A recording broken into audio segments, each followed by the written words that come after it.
We're going to go ahead and get this meeting started. Welcome, everyone. This is the first of the year, January 14th, 2025, Vacaville City Council meeting. We are all here. So with that, can I have a roll call? Council Agency Authority Member Stockton. Here. Silva. Here. Chapman. Here. Freeman. Here. Wiley. Here. Vice Mayor, Vice Chair Ritchie. Here. Mayor, Chair Carley. Here. If you're able, will you please rise? We'll have a moment of silence, and please keep Southern California in prayer. Will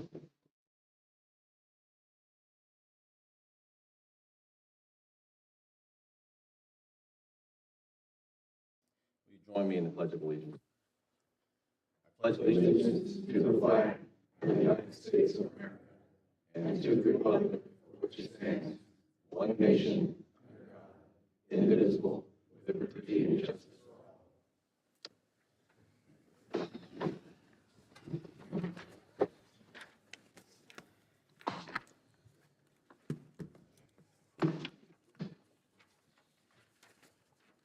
Have approval of the agenda tonight?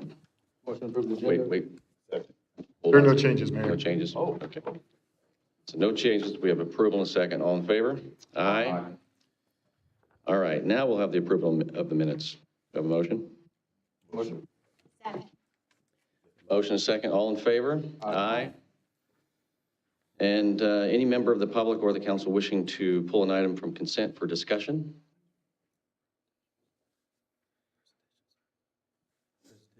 We have a presentation. I did see that. I should probably put my glasses on. So we do have a presentation tonight. And it is on Human Trafficking Awareness and Prevention Month. So with that, our new Chief of Police, would you come forward? Chris Poland.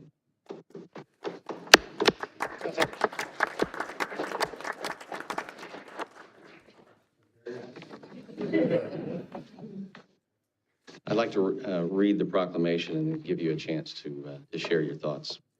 Whereas human trafficking is a nationwide public health and civil rights crisis with victims and survivors present in all communities, including the city of Vacaville, and human trafficking encompasses both labor and sex trafficking and affects international and domestic victims of every background, race, gender, sexual orientation, and economic status. Whereas young people, while being particularly vulnerable to trafficking and exploitation, often face significant barriers in reporting such incidents.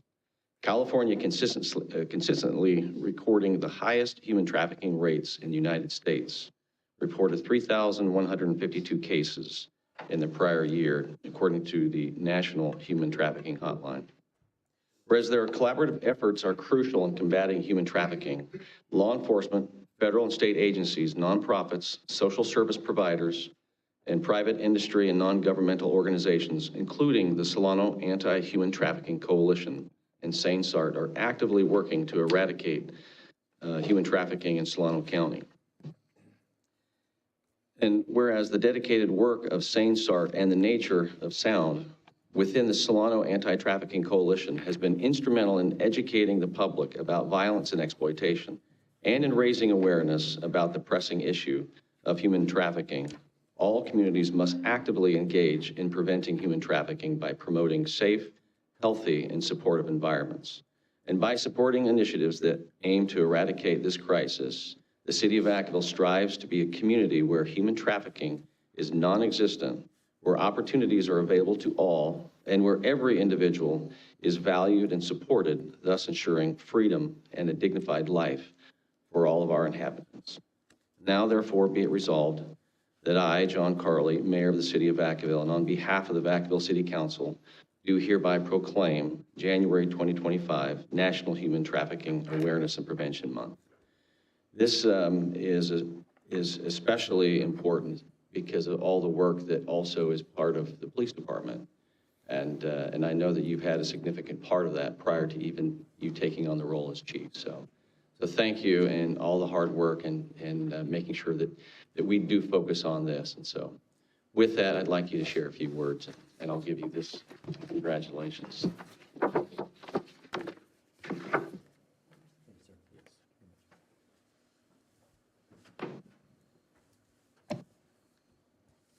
Mr. Mayor, Vice Mayor, City Council, Thank you, one, for allowing me to be your police chief, and then two, to discuss this proclamation in front of you. I just want to let you know that we in Vacaville are doing our part to combat this. It's a crime that's not necessarily seen every day by our citizens, but I can assure you that it does happen here in Vacaville. It's behind closed doors, it's at our hotels, and a lot of it is on the internet. And it requires our staff, some of them are in the back of the room for a reason, and I'm up here representing them. Our crime impact team and our vice detectives spend countless hours trying to combat this and try to eradicate and protect these victims and give them a voice that they just do not have without our help. It takes a lot of resources. Our team does countless hours, and I have some statistics to kind of show that and to highlight some of the work that they're doing. But it also is a collaborative approach with our Family Resource Center. Without Paula and her team joining forces with our detectives, this does not happen. So just a few highlights or a few statistics. In 2024, our vice team and crime impact team conducted about 40 human trafficking investigations, resulting in numerous arrests. And eight of those operations, juveniles were rescued and services were given to them so they can start processing forward in their life. Every year, our teams do a statewide annual human trafficking operation, which spans over 1 week. During that operation, we made 20 arrests, several for human trafficking, several for narcotics, and again, we found minors who were victims of this horrific crime. Our criminal element is all-encompassing with human trafficking. It involves firearms, it involves narcotics, it involves human labor. It is a horrific crime that I appreciate all of you bringing this to light. We continue to talk about it. We continue to make sure that we have resources that are thrown at this problem. And most importantly, we continue to have motivated people like the people behind me in this room who have a passion of giving our victims a voice. So thank you for allowing me to come up here today and speak about it. If you have any questions, I'm happy to take those, but I just want to say thanks again. Well, there is a light on here. I'm going to turn over to Councilmember Chapman, but I will just say, oh, that was an accident, okay. I will say, just the experience, the shift that has occurred over the years in this particular heinous crime has really transformed in our policing culture to really focus on the victim and understand who truly is the suspect. It's not the person who's being trafficked, and so I am so grateful for the work that's being done, and I know that it's very time-consuming to focus in on these investigations, but I do appreciate it, and on behalf of the council and the city, we really are grateful. So thank you all in the back of the room and in the whole department. Thanks, sir. So thank you. Appreciate you. Thank you.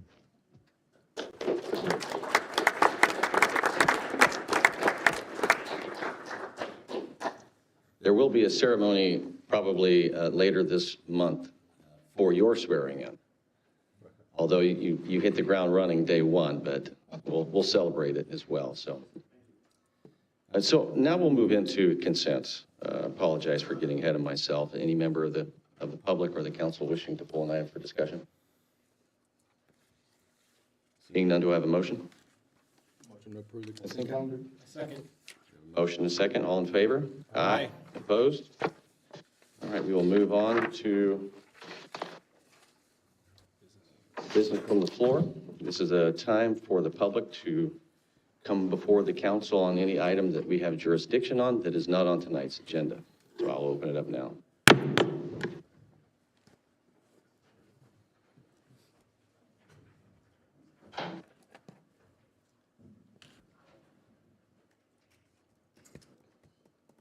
Anyone wishing to come forward? Yes. Yes. Good evening. Thank you, Mayor Carly. Good evening, Council. My name is Mary Ann Butler. I'm the Education Director at the Resource Conservation District. It's nice to see many of you, many familiar faces, some new faces. I'm here tonight just wondering if I can come up in the future to give a brief presentation about the work we do at the Solano Resource Conservation District. We were established back in 1956, and we have been working with the city of Vacaville for decades and decades. Some highlighted projects that we have worked on in the past year is our Alamo Bike Trail project, as well as our Centennial Park project. We also work closely with the local fire safe councils.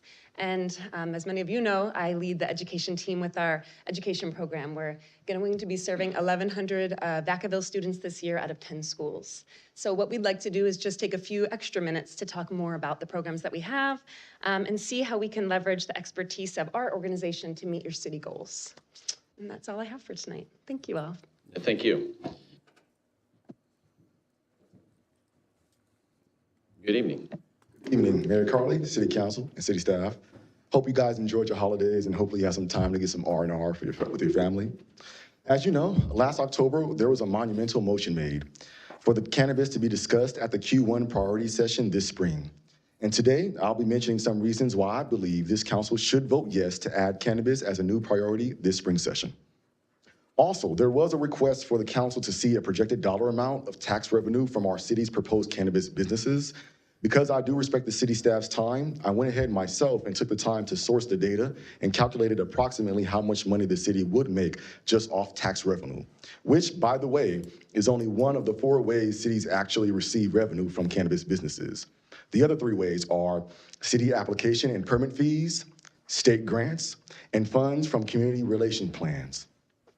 But just to calculate the tax revenue, I sourced the data from Vacaville's drafted ordinance, county and state tax revenue reports, and cannabis consumer data and buyer analytics, and found that from only 2 dispensaries, Vacaville can earn roughly $1.4 million in tax revenue just off of taxes alone. I also want to remind the council that Vacaville already has a drafted ordinance, cannabis ordinance, called Ordinance 9.13, that lays out a general framework for our cannabis program and its details. The next steps would be to finish developing the land use ordinance and application scoring and selection process. To the city manager's previous point, it would take time to allocate manpower to create this land use and application process. From what I understand, anywhere from 4 to 8 months. One reason why I feel that March is the opportune time to finally put cannabis on the city's priority list is because I know many years ago, this council had the same chance, but instead chose to put this aside. If this time around we don't take this opportunity to put this as a city priority, we'll have to wait many more years to even revisit this discussion, and our residents deserve better, especially those who rely on this for their medical needs and quality of life. They deserve the same access to essential services and medicine in their own city that many other Californians already have. Council, please don't let this opportunity to finally provide this essential service to your residents pass you by. Please vote yes on the cannabis program in this spring session. Thank you. Thank you. Good evening. Good evening, Mayor, Vice Mayor, distinguished council members. My name is Ian. I am actually a San Francisco born and raised and San Pablo resident. So you might be wondering, why am I at a Vacaville City Council meeting? I know that it's that cannabis is a item that has been talked about for some time in recent meetings, and I just wanted to come as a representative of people that come to Vacaville a lot for to see family and friends, and may not normally be registered in financial projections for the success of potential cannabis programs.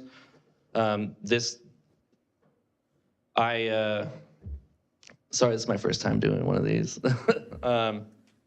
I just wanted to say that I felt like it was a good idea, and in seeing the development of the cannabis industry in California, financial projections regularly outperform what the estimates were, and I feel like that could be a great opportunity for Vacaville to see additional revenue for many projects that are discussed today and that you already have on the table. Thank you for your time. Thank you.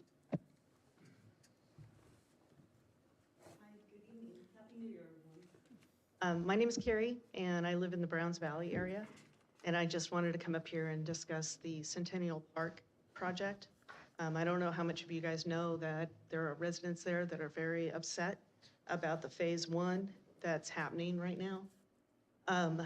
There is a neighborhood coalition happening. Just want to make you guys aware of that. We were told that hopefully the Phase 1 was going to be delayed for a little bit because there are concerns about the traffic with the trucks and the dirt that's going to be coming in for the bike park itself that's happening at the far end of Centennial Park. Just want you guys to be aware that the residents, we understand that you guys voted on this back in 2015, which we just found out about this in November. There was a planning commission meeting where all of this kind of came to the front, so to speak. So we did not realize that Centennial Park was going to be developed in this five-phase project that is happening right now. And we're extremely concerned about the effect on the wildlife, the open land area, and where's the money coming from? That's a big thing too.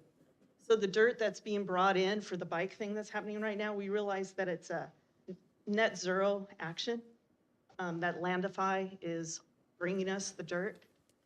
But the impact that this is happening on that park and that beautiful open space is a problem. And you say that there are many people that want the bike park and they want the tennis courts moved and they want the Frisbee golf, but we see the people out there. We walk that park every day. And we don't see the people that you all think is going to be happening. So the Centennial Park project phase that's happening is a problem. We want you guys to know that we know that it's happening, and we hope that you guys listen to us. Thank you.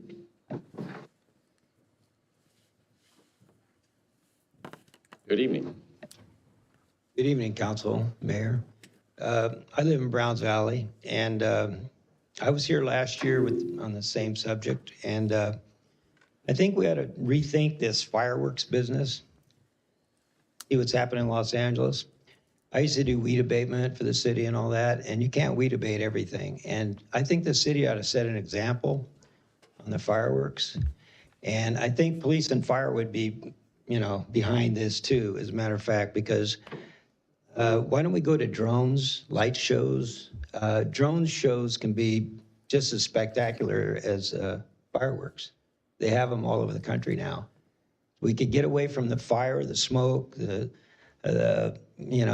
if you start burning down a couple of houses, you might think twice about it. It hasn't happened yet, but it's not to say it won't. July is a really hot month. And I was thinking that we need to move on and move to another type of, fireworks type show. And that's all I have to say. I wanted to see what your opinion is on that. And we need to start changing our thinking on this because it's year-round fire season and the grass is getting really high. June, July is really hot. And all it takes is a couple of houses and here we go again with the wind. So, and plus the wildlife and everything else. I mean, it's just, and plus we can't control. I know the police department tries, but at night, these things are going off all night for like a week long. After July, 4th of July, you're talking New Year's Eve. I mean, they're going off from my neighborhood all the time, middle of the night, 2 o'clock in the morning. So, I mean, the city should set an example. It'd be a good example to go to some other source, which is, drone light show. Okay, thank you. Yeah, thank you.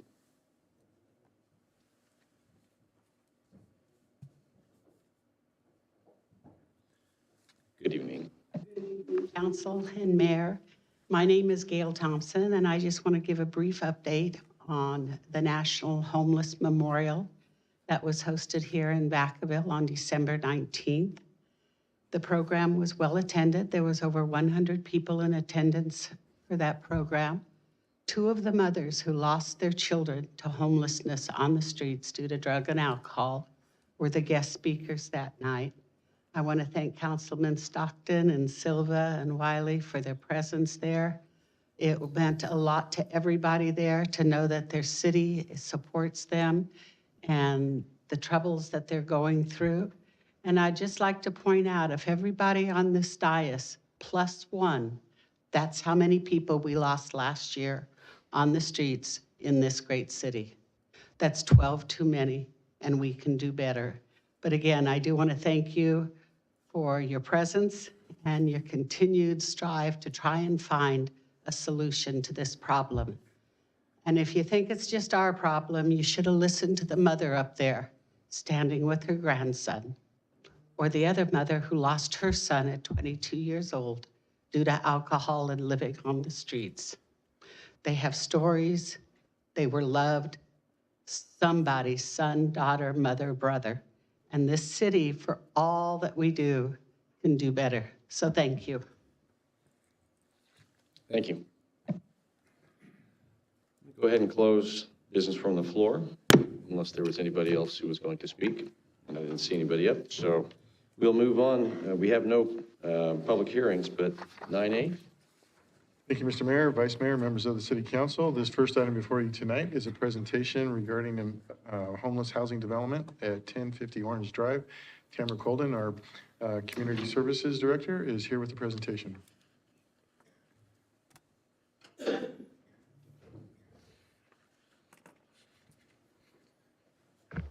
Right. Good evening, Mayor Carly, Vice Mayor, council members. I'm Tamara with the Housing and Community Services Department. Tonight, I'm here to provide an update for the homeless and housing development at 1050 Orange Drive, or Quality Inn. In your packet, it has an additional item to request a resolution to allocate PLHA funding also towards this project. However, we are not going to be requesting that tonight. That item will actually come back to you at the January 28th meeting to request allocation for the permanent local housing allocation funding.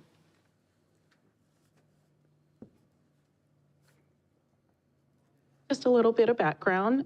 This item or request came to you originally in September regarding the Quality Inn project and partnering with a developer to rehab the Quality Inn into a Home Key homeless permanent supportive housing project. Home Key developments require a partnership between the local public agency, the developer, and a nonprofit service provider. And together, that they provide matching capital funds, operational support, and on-site services to those who will be occupying the units there. Last year, the city started exploring how this model could be applied to the Quality Inn to convert it into studio units for individuals who are homeless or at risk of homelessness.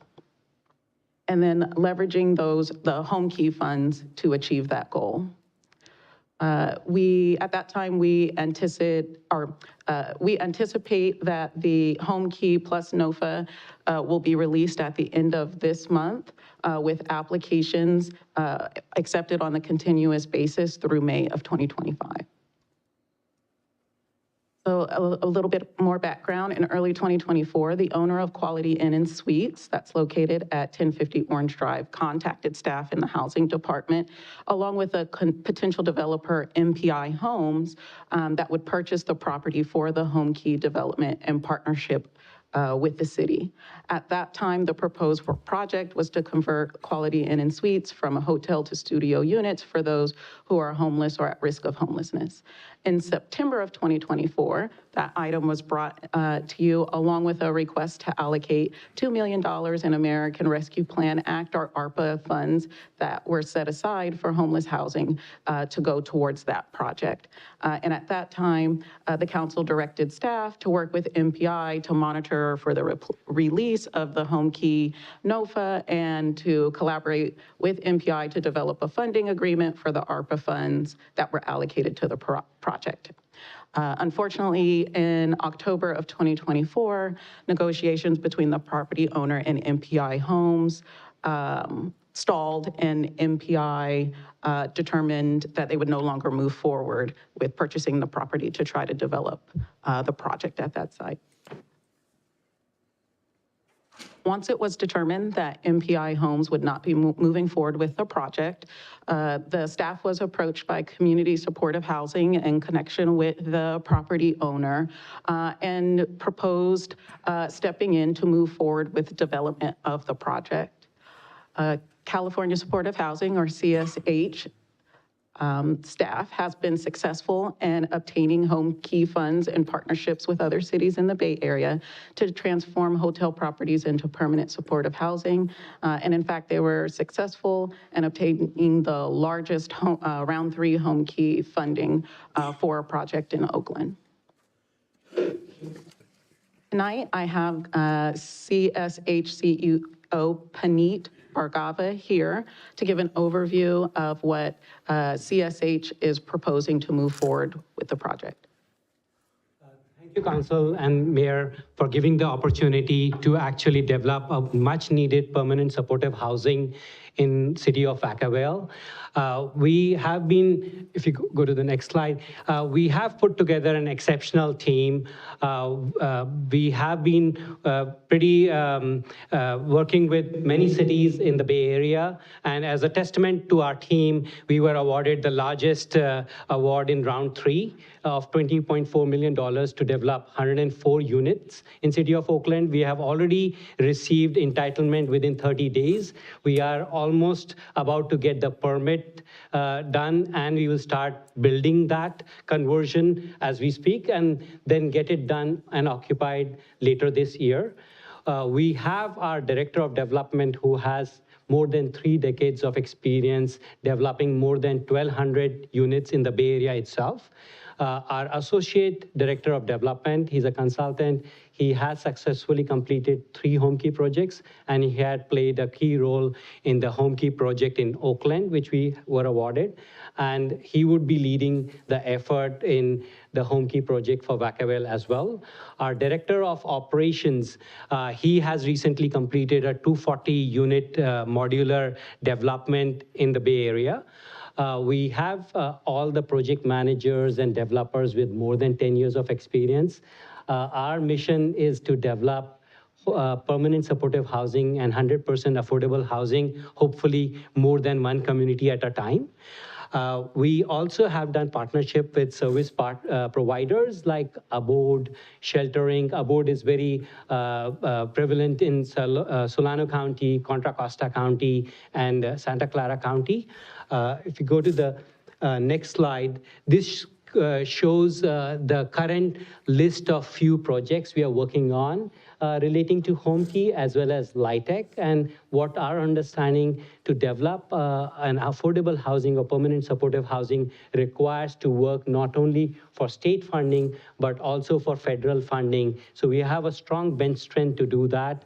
We already talked about the project in Oakland. We have few more projects in upcoming home key round. We were selected in a Northern California city. We were the only selected one to apply for that. We have 2 new modular developments coming in, one in Oakland and one in Antioch, and we have another one in Oakland, a hotel conversion. So this all shows the kind of bench strength we have, and we always take a holistic approach to develop a community for the people who would be living in, having focus group, having an understanding, working with the coordinated entry system to understand what kind of population should be there, what kind of services we need to provide, what kind of community we need to develop, because in the end, it is for the people who will live there.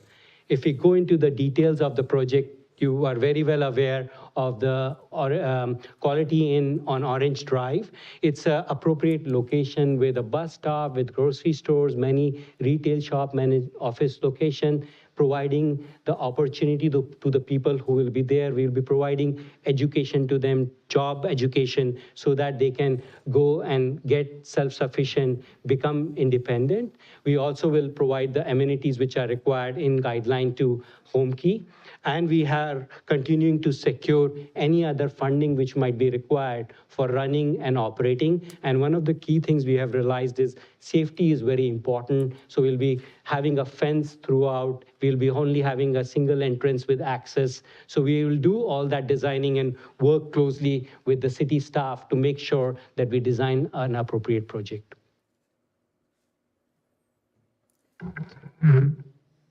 Similar to the previous proposed project, CSH would convert the hotel into 86 units of permanent supportive housing. This, I've updated it a little bit than what's in your slide packet, but would include 30 units for veterans experiencing homelessness or at risk of homelessness, 25 units for transitional aged youth, so that's youth aged 18 to 25 experiencing or at risk of homelessness, and then 30 units for all other individuals experiencing or at risk of homelessness. So veterans and transitional aged youth are a target population in this upcoming Home Key NOFA, and then 30 units would be reserved for all other individuals not falling into one of those two target populations. It also would include an on-site property manager unit. The developer would be California Supportive Housing with Abode managing the property and providing supportive services. We would have rental restrictions, and there would be, prior there was 8 employees. This actually adds a half-time FTE. So an on-site manager, supportive staffs, supportive services staff supervisor, 2 on-site support service coordinators, 1.25 on-site maintenance, and 3 on-site security/help desk staff. The project's total acquisition and rehab costs are estimated at about $25.6 million, with funding coming from capital match from the city's already set aside ARPA funding, $21.8 million anticipated to be requested under the Home Key application, and then an additional 1.8 identified to be procured through other philanthropic sources. So that brings the total acquisition and rehab to about $25.6 million. For the operating subsidies, similar to what was proposed before, State Home Key does provide operating funding designed to support the first 3 years of operation, but also the Vacaville Housing Authority has an allocation of 85 project-based vouchers for the to go to this project. The Vacaville Housing Authority would be responsible for establishing a wait list and accepting applications for the project, including working with local agencies that serve the homeless and those at risk of homelessness. Applications would be prioritized as outlined in the Housing Authority's administrative plan. So we would prioritize applications first by preferences such as local resident, veteran, disabled, elderly or working, and then would be placed on the waiting list by lottery if all else is equal. Once the Housing Authority determines that applicants are eligible for the program, then applicants would be referred to the project to determine suitability for the actual project. So next steps, after tonight's update, staff and CSH will begin preparing for the release of the Home Key NOFA, again, which is anticipated by the end of this month. And then the Department of Housing and Community Development, or HCD, will be accepting applications on a rolling basis through March of 2025. And we will also move forward drafting a funding agreement for the ARPA funds, outlining key terms such as affordability restrictions, timelines, and performance metrics. And then we would also continue to work with CSH on defining further defining the scope of the project as we prepare for the Home Key application. With that, we're happy to take any questions from the council or for the public regarding this update to the Quality Inn project. Thank you for the presentation, and I'm going to start with Councilmember Chapman. Thank you. Thank you for the report. Thank you for being here this evening, willing to answer any questions that may come your way. Okay, starting out, I'm sorry. The original structure, the original plan that came before us, the structure is totally different, what you're proposing. You're proposing that the individuals that would be referred to the facility would be made up of veterans, youth, and at risk of being unsheltered. Okay, we have a veterans facility presently, correct? Okay. at risk of possibly being homeless. Okay, our problem, we have a different problem, and that is what we were addressing initially when we first discussed the Home Key project. This structure is 180 out. And why would we want to put youth, transitional youth, and we have a lot of them that are unsheltered, that are homeless, but why would we want to put youth, 18 to 24, 18 to 25, with veterans, and we do have young veterans, but with veterans and other adults, in with a period there. And I'm going to tell you what I see here, and I see funding. Youth 18 to 25, there is transitional housing funds through the state for their housing. I wrote my dissertation on this, so I can tell you all about it. So I know with that particular age group, you have additional funds coming in. But I have a problem. My problem is with putting the youth among the adults. Can you address that? That's a great question. I will try, and then I'll leave. I'll let you add. So initially, when we proposed the project, the Home Key NOFA had not been released at that time. So the developer at that time was kind of estimating income levels for the units based on previous Home Key NOFA applications. We did receive, towards the end of last month, HCD did release some of the guidelines that they'll be looking at when they start accepting applications under this NOFA. And so with this new Home Key Plus NOFA, they have established target populations that they would like projects to focus on or provide specific units for, which includes veterans and transitional aged youth. There is a set aside of the Home Key funding for both of those target areas, which can make our application more competitive if we offer specific units for transitional age youth or veterans. However, we are not required to do that. So the developer at this time is proposing some units set aside for those target populations to help make the application more competitive. However, if council determines that that is not the right makeup for this particular project, then the developer is also willing to redefine that scope or the units that are going to be at the project, if that's what the council desires. Yeah. So from what Tanya just shared, so what I'm hearing is for application purposes, you wrote the structure to look this way. However, if the council decides this is not the structure we want after the funds have been released to you, that can be changed. We have not submitted an application yet, so we would do that during the application process. If council tonight decides youth is just not the right target population for this project, then we would not include those units in the application to the state. Yeah. So just to add two things to that. One is, even in past, whenever we have submitted a Home Key application, we look at the NOFA, we look at what makes sense to get awarded, because if you look at out of the $25.6 million, 21.8 is coming from the state. So we would rather maximize what we want to get. But at the same time, we go and meet basically the CES director, like the Coordinated Entry System director, and look at the PIT numbers. Those will reflect on what makes sense in terms of the allocation. If we looked at the latest PIT numbers, you have 9 youth right now, along with 90 plus youth, which are, again, both unsheltered, and 90 plus youth, which are in your shelter program. They would be looking for permanent supportive housing. When we talked with the city of Oakland and other cities in California, youth is the most underserved category, and that's why HCD state has mandated roughly a 8% allocation. If we apply for that allocation, then the chances of getting that is better.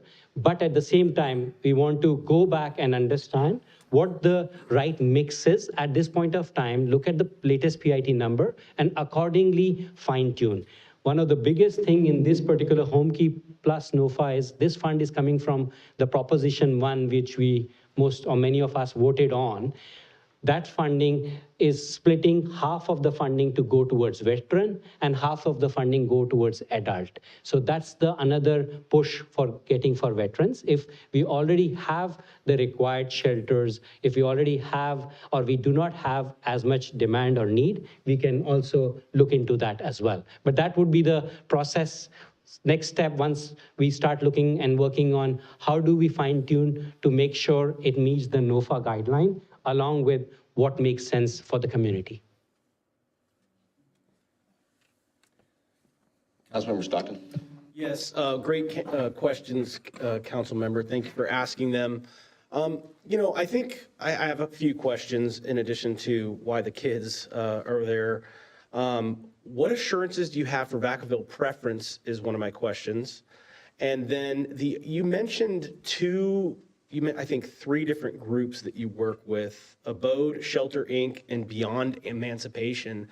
Are there any actual local groups that you work with? My understanding is Abode is in Sacramento, not in Solano County, and their services are people that are homeless here in Vacaville and in Solano County don't know these people, and that's how we're going to get them there. So what actual local boots on the ground homeless advocates are you working with here, organizations are you working with here, and have you already reached out to them to try to help this be successful? It's a great question. I will answer from my standpoint and then let you add. So with the Abode services, Abode actually is providing services on behalf of Solano County and some of the other cities. That is a more recent partnership, but Abode Services does provide some services in Solano County, again, in other cities. The Housing Authority, there will be the 85 project-based vouchers that go with these units. And so the Housing Authority does have the established preferences that apply essentially more points to an application if they're a local resident, if they're a veteran, if they're disabled, working, or elderly, that all holds the same weight. So because there will be project-based vouchers tied to all of these units, the applications will have to go through the Housing Authority, and the Housing Authority will apply its preference structure. In addition, as the project gets closer to coming on board, if the council so wishes, as the Housing Authority Board, we could look at establishing a different preference structure for this particular project. So as an example, with the Rocky Hill Veterans Project, we establish a different weight to veterans so that veterans come to the top of the list much quicker before anyone else who applies to that particular project. So that's something we can consider for this project as well. However, if there's not a separate preference structure that's preferred by the council as the Housing Authority Board, then our normal preference structure would apply to this project. Again, because there are the project-based units that go along, or project-based vouchers that go along with these units. And then as far as the local service providers, while we haven't gotten that far yet, as far as establishing formal relationships or agreements with any local providers, the Housing Authority, with some of us other projects, when we had the emergency housing vouchers, when we had the mainstream housing vouchers, established formal MOUs with Vacaville Solano Services Corporation, or VSSE OHouse, the FRC, because FRC provides a lot of support to some of the residents who are experiencing housing and other challenges, as well as our local continuum of care, or COC, to provide referrals. I would propose that we would take that same approach for this particular project and make sure that we partner at the very least with our local Opportunity House that is really familiar, and not only working with those experiencing homelessness at the shelter, but provide extensive case management and outreach along with crew in our community. So that would be something that we have not not only I would propose, but we have already talked about as far as agencies to reach out to and start building those connections with, so that we make sure that we partner with local nonprofit, VSSC, faith-based organizations who are serving the homeless population in our community. So has this group already met with some of these local providers that actually know our homeless population? So as far as CSH, Yes. not yet, because we wanted to come provide the update to council to make sure that we provide an update on moving forward with this project with CSH before they start reaching out and talking about the project to the community. But I kind of feel like that should be in reverse. Like, I kind of feel as though those relationships should be formed and you should have some sort of, MOU or at least some sort of just, we're all on the same sheet of music, because they already have the relationships with these people that are already, struggling with different things, right? And so it's the relationships that are going to encourage them to come through the door. I had the opportunity to tour an amazing facility in Fairfield, and the one thing that stood out the most to me was that when people came in off the street, the staff that was there knew everyone by name. They knew how well they were doing, what some of their needs were. An organization that is not from our area, or if we have someone that's trying to be successful in setting something up like this, if they miss that part, we're doomed, right? So that, and I know that's more of a comment than a question, but I think we should have done that in reverse. The last time we had the when was it MPI, when we met with MPI, we had a really informative conversation, like offline before, where we were able to ask some questions. Public safety is a huge component of anything like this being in a community, right? You're talking about adding 85 units, and potentially that could be is that only going to be 85 people, or is that 85 units and it could be over 100 people? It would be 80, so out of the 85 units, 80 units are for individuals. Okay. And 5 for family, and family could be couple, because we would rather not have So children. let's just say we're going to have roughly 100 folks that are going to be living here. If that helps some of the, I want to say it's 200 to 300 people, I think was our pit count. I'm trying to remember exactly, but I think it's in that range. I really want to make sure that this is set up not only to be safe, but to target the individuals that are in our community now. You mentioned 2 places that you have facilities. I think you said Oakland and Antioch, correct? Yes. Are those the only other two that you have? Yes. So in addition, our Director of Development had the PSH of 160 units in Santa Clara County. Okay. And was involved from get-go to having a successful operational PSH in there. So we have experience in multiple cities in that respect. Associate Director has done 2 in Sacramento, 1, of course, the Oakland, and continuing to do across California as well. And so I think for me, what I would have liked moving forward is, if we're going to make a commitment like this, I mean, you're talking 25, you said, I think it was $25 million or $28 million total. I mean, some of that's from the state, of course, and we're going to match it with ARPA. I'd like the opportunity to know some of this ahead of time, to have had that opportunity to meet and have a conversation with them, and make arrangements if needed to go see how some of your facilities are run, and also how you plan to work with local providers to make sure that you're servicing our people locally here, because it is unique. So those are kind of my questions. I'm interested to hear what the public says as well. Actually, I have one more. Do we have to approve this today, or do we have the ability to pull the big red handle later if we don't like the way that this program is? If we look at the Antioch, if we look at this, or they aren't able to forge some of these relationships with some of our local providers, or is today the day we got to make a decision and there's no going back?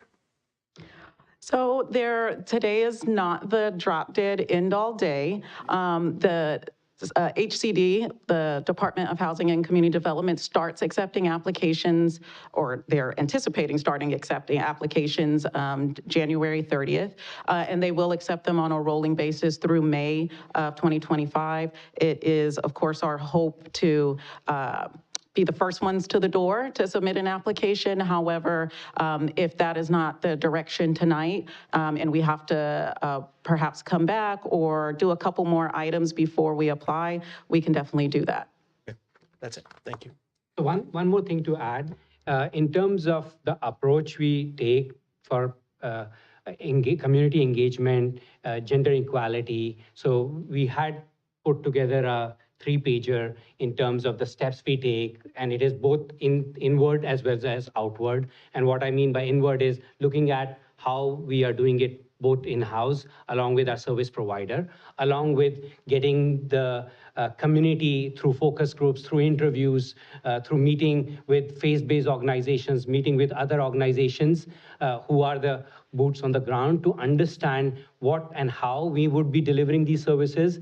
We plan to have about, I think, 6 total case managers, support service coordinators, and others providing those services, and they have to be local. So when we are working with a board and a board plus these other service providers, we'll make sure that this input which we get and how we deliver is to the way it should be in that community. Okay, I'm fairly certain that based upon the size of this project, this would be the largest project that we have to help the homeless here in Vacaville. This is a humongous decision. I haven't been able to tour any of your facilities. I would like the opportunity to do that. I have not been able to consult with our local police experts in the community response unit about your program and whether it hits the targeted information demographics that we need for services here. I'm not saying it won't. I'm just saying I don't know if it will. And so when we're talking about doing this, I think it's important that we do the right thing and we don't just do something, especially if we have time to really make sure that we're looking into all of these issues, the safety, the services, all of that, so that we can assure the surrounding community is safe and that the individuals that are counting on us to do something to help them are getting what they need. So. Councilmember Wiley. Thank you for the information, and I am pleased to see it back on the agenda because when we talked about it before and then it kind of fell through, I was disappointed. So I hope that we can find something that works for Vacaville and our people. So one thing I wanted to ask about was I hear sometimes transitional and then sometimes permanent supported housing. And so then you also talked about how this is close to things and people could get jobs and things. So if someone gets in there as homeless or at risk of homeless, is the idea that they would soon have the training and the case management so they could get a job and then be out to allow someone new to come in? Or and then that's just explain the difference between permanent supporting housing and transitional and what you envision you would accomplish by having people at the shelter. So this would be a permanent supportive housing project, which means once someone moves in, it would not be the intention that they have some time limit on residing in the project. They could reside there as long as they are abiding by the rules and following the terms of the lease, and they so desire to remain in the project. So it would be permanent supportive housing, not transitional housing. I'm sorry, can you repeat the second part of your question? So I just wanted to know what the vision was. Are we training people to get a job and then move somewhere else, or would they be able to stay there in safety, have a job, and get used to that? That's what I kind of wanted to know. Yeah, so they would, it would be designed for them to stay there permanently if they so desired. And then the supportive services that would be provided there would help them obtain whatever goals they choose, whether that's being connected to other services in the county, economic, job advancement, whatever support that particular family or individual needs is what would be provided by the support services. 2 additional things to that. I think transitional aged youth, TAY, is leading to that possible word use of transition. It's actually transitional aged youth is most of these people who have been there in a foster care when they are becoming adults. They are struggling to get towards that adulthood. And that's why that 18 to 25 is usually referred as transition aged youth. So these are youth who are going to get to adults. But from a housing perspective, this is a permanent supportive housing. The key objectives of HCD as well as the project-based vouchers, if you step back and look at, is to provide permanent supportive housing, but provide people with job opportunities, provide them the necessary training so that they transition towards independence. It's not trying to transition them from the housing, but at some point trying to get them out of homelessness, providing them the housing, but at the same time, if they can become independent.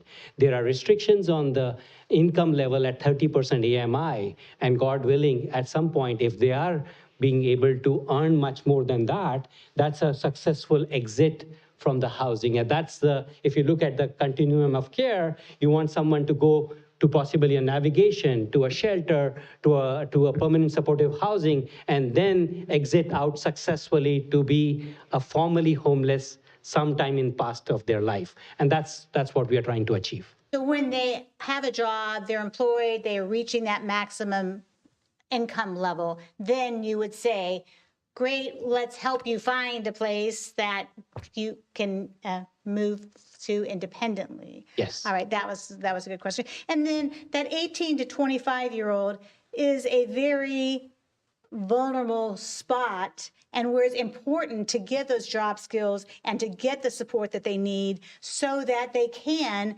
be successful later. Because if we don't provide some help and support when they're 18 or 22 or 24, then it just really kind of feeds on itself. So I can see that there would be a need to serve that population, but with safeguards in place so that they have the appropriate training and influences that they need at that time.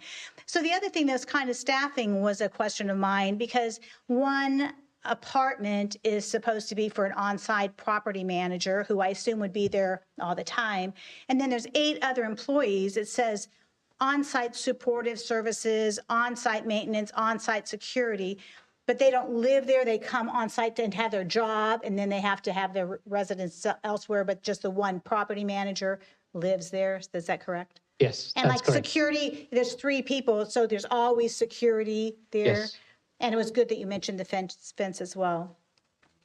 All right, and so with those questions answered, I just have a question. You know, Pony Express program project is different in that it's seniors, but there is a component of, there's some supportive housing and some traditional housing in a few units at Pony Express. Is that correct? Yes, so the Pony Express project contains 15 units that are specifically for seniors who are experiencing homelessness. Just seniors? Just Okay. seniors, yes. So it's still overall a senior project, but those 15 units are set aside for those experiencing homelessness. And then those referrals come from the continuum of care, and then Lutheran Supportive Services provides the supportive services for those in those 15 units. And are those full all the time? That is a great question, and I will get you the information to that. I believe they're all leased up at this moment. Anytime there's a vacancy for any of the units, whether it's the homeless ones or the normal ones, they're all project-based, so any applications or referrals first have to come through the housing authority so we can make sure they're eligible for the program and then are forwarded on to the project for suitability. And so right now, I believe all the units are full, and if they are not, we receive notice that there's a vacancy, and then we either pull off the waiting list for the standard units, or we receive the referrals for if it's a homeless unit that's vacant. All right, and then this is the one, I think at the back, the key characteristics on low barrier housing. I mean, it just talked about the flexible and autonomy. So I wondered how much support and case management they have. Is it like once a month you're seeing a case manager, or 3 times a week? So it just made me a little nervous seeing that it was a pretty low barrier thing. Yeah, so there are 2 aspects to that. One is low barrier in terms of any of the HCD projects, HCD funded projects are housing first. So they want that the requirements set in place to allow basically formerly homeless people or at risk of homelessness to come in are not high to, so that you do not allow the people in. And so that's I agree with that, right. So that's the barrier part. But second is there are certain specific ratios which HCD has put in place. There are certain specific ratios which HUD has put in place, which is the funder for project-based vouchers, which define if someone, depending on whether they are homeless, chronically homeless, or at risk of homelessness, or their TAY, defines the ratio of a person to a claim manager. So it is somewhere between 1:15 to 1:40. What that means is if it was 1:40, I'm just taking an example, if a claim manager is there and they are working 40 hours a week, it's 160 hours, so they should be roughly giving 4 hours per person. If it is 1:15, it's much more than 4 hours per person given on a monthly basis.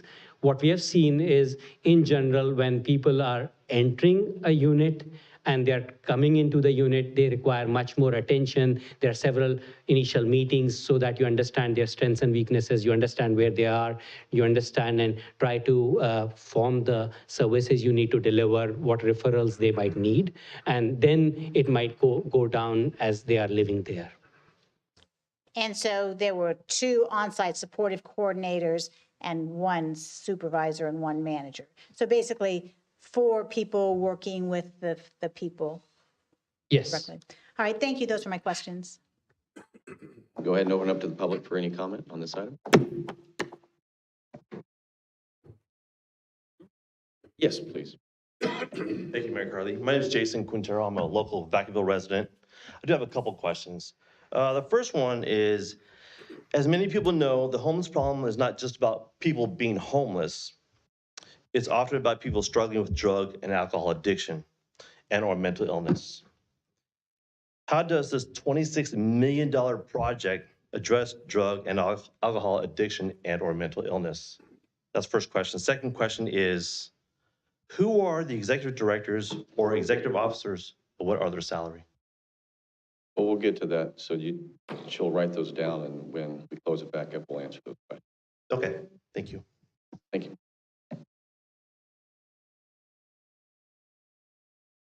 Good evening. Good evening. Mr. Mayor, members of the council, Ralph Brown, District 5 resident.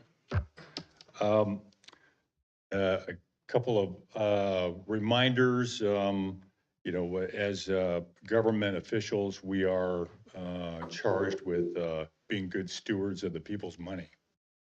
So I'll preface my conversation with that. From the California State Auditor Report of April of 2024, the National Alliance for Homeless reported that the per person cost to care for a person, house a person, is between $30,000 and $50,000 a year. To the previous observation, $25.6 million divided by 85 units, $301,000 per unit. Not a contractor, but I would say that is very expensive. From the Pacific Research Institute, they did a study on Project Home Key from the state. And in essence, just to distill it down, Project Home Key is inherently flawed because it's expensive and inefficient for people to remain homeless due to addiction and mental illness challenges, and which is the majority of the population. And then it suffers from the same ineffective fiscal management plaguing California's homeless programs, which we know California has been in the press recently to the tune of, gee, where'd that $20 billion go for housing? What happened to it? There's no accountability. In the city of Vacaville, I think we need to demand that accountability. Where is the money going? Where is every penny going to be spent? And who's responsible for that? Period. And then a final observation from Senator Roger Nilo, who also piped in on the same topic. California is facing a concerning paradox. Despite an exorbitant amount of dollars spent on the state's homeless population, it's not slowing down. It's actually increasing. So we're spending more money, good money, into a situation that is exploding. I think you're supposed to fix the problem by spending the money wisely. Thank you. Thank you.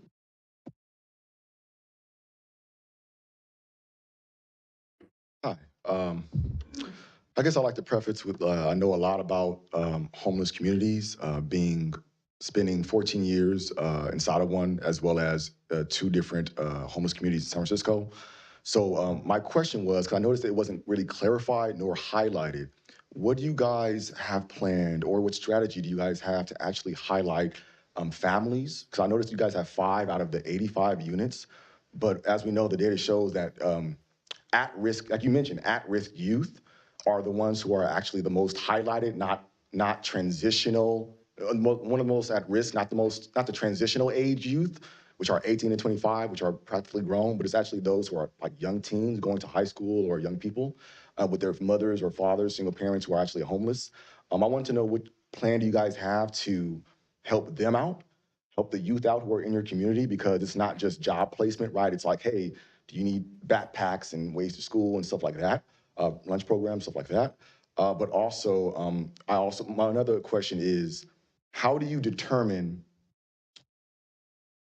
someone who's actually homeless to someone who's at risk of homeless? Because as we know, there's already a lot of people who are homeless, but apparently the criteria is for those who are homeless and at risk of homelessness. And I just would like to know what the criteria designates someone at risk. Is it like low finances, someone who's been out the house or unhoused for a month? Just those criteria would definitely help, I would say, determine who's being brought in and who actually needs the help. Yeah, just wanted to say that. Thank you.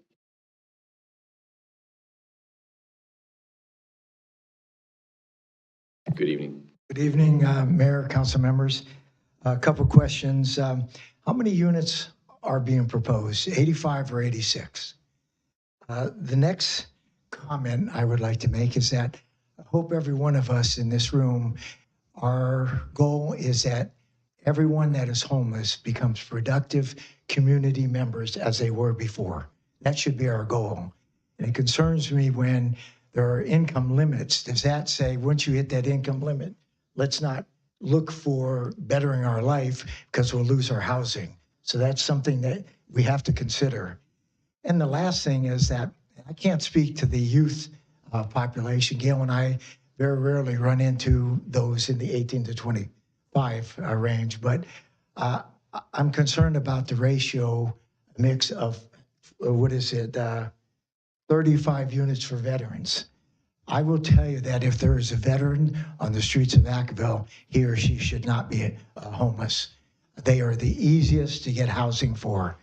And I think the ratio in this case is very skewed, and I don't think it's appropriate for Vacaville. I'd like to see the numbers that justify how you've allocated your units for 35 veterans, 25 youth, and then individuals experiencing or at risk of homelessness. Those are my comments. Thank you. Yeah, thank you.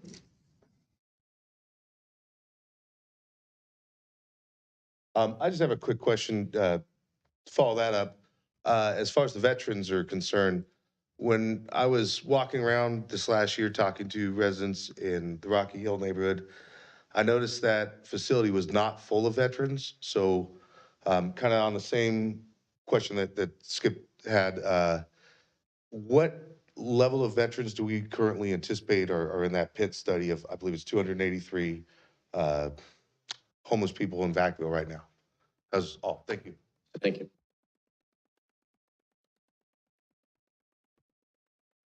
Hello again. I just have a couple of questions. One of my questions would be, you talk about wraparound services. And for the number of units you're going to have, if you only have one person in there, let alone 2, as you absolutely could, your wraparound services will never meet their needs. It's not adequate. It is absolutely not adequate. And I can tell you from my own experience dealing with one person, and I only do one at a time when I take on somebody for SSI or SSDI, it consumes your time. I probably have 70, 80 hours into one person to get them their benefits. And then unfortunately, it's another 18 months to get them into housing.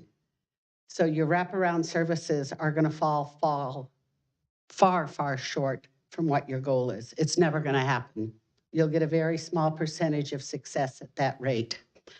And then the other thing is this unit, and by the way, I'm excited about this. Anything that helps get our community members off the streets is a good thing. But I have to ask, is it going to be preference, as Councilman Stockton asked, for the Vacaville residents, or are we going to import additional homeless into our community when we cannot serve the homeless that we currently have? And if you think that's not an issue, let me tell you, it's going to be. And I speak from experience when we had the nomadic sheltering pre-COVID, when the faith-based community opened up our churches to allow the homeless to come in from 7 p.m. to 7 a.m. We had people from Marin, we had people from Sacramento. How are we going to not import homeless and add to our already exploding homeless population? I don't know how you do that legally, but there has to be some sort of barrier where it's Vacaville first. We're the ones that are going to be supporting them in our community. And I'd like to know I'm helping the guy that used to live next door that unfortunately got hooked up with fentanyl or Jack Daniels or whatever the choice is.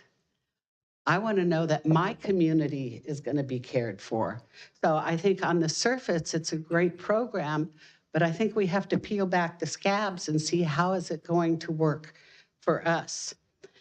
And are we going to be partnering with the county on these services? Has the county of Solano been contacted at all for a partnership with them? And the location of this hotel is not convenient. You can't get to the Bill Carroll Center for Healthcare. You're going to have some sort of transportation so that they can make it to their services, whether that be Dial-A-Ride, that is going to be funded by this program, but it is not convenient for medical and it is not convenient for shopping. So some sort of transportation Thank you. has to be included. Thank you.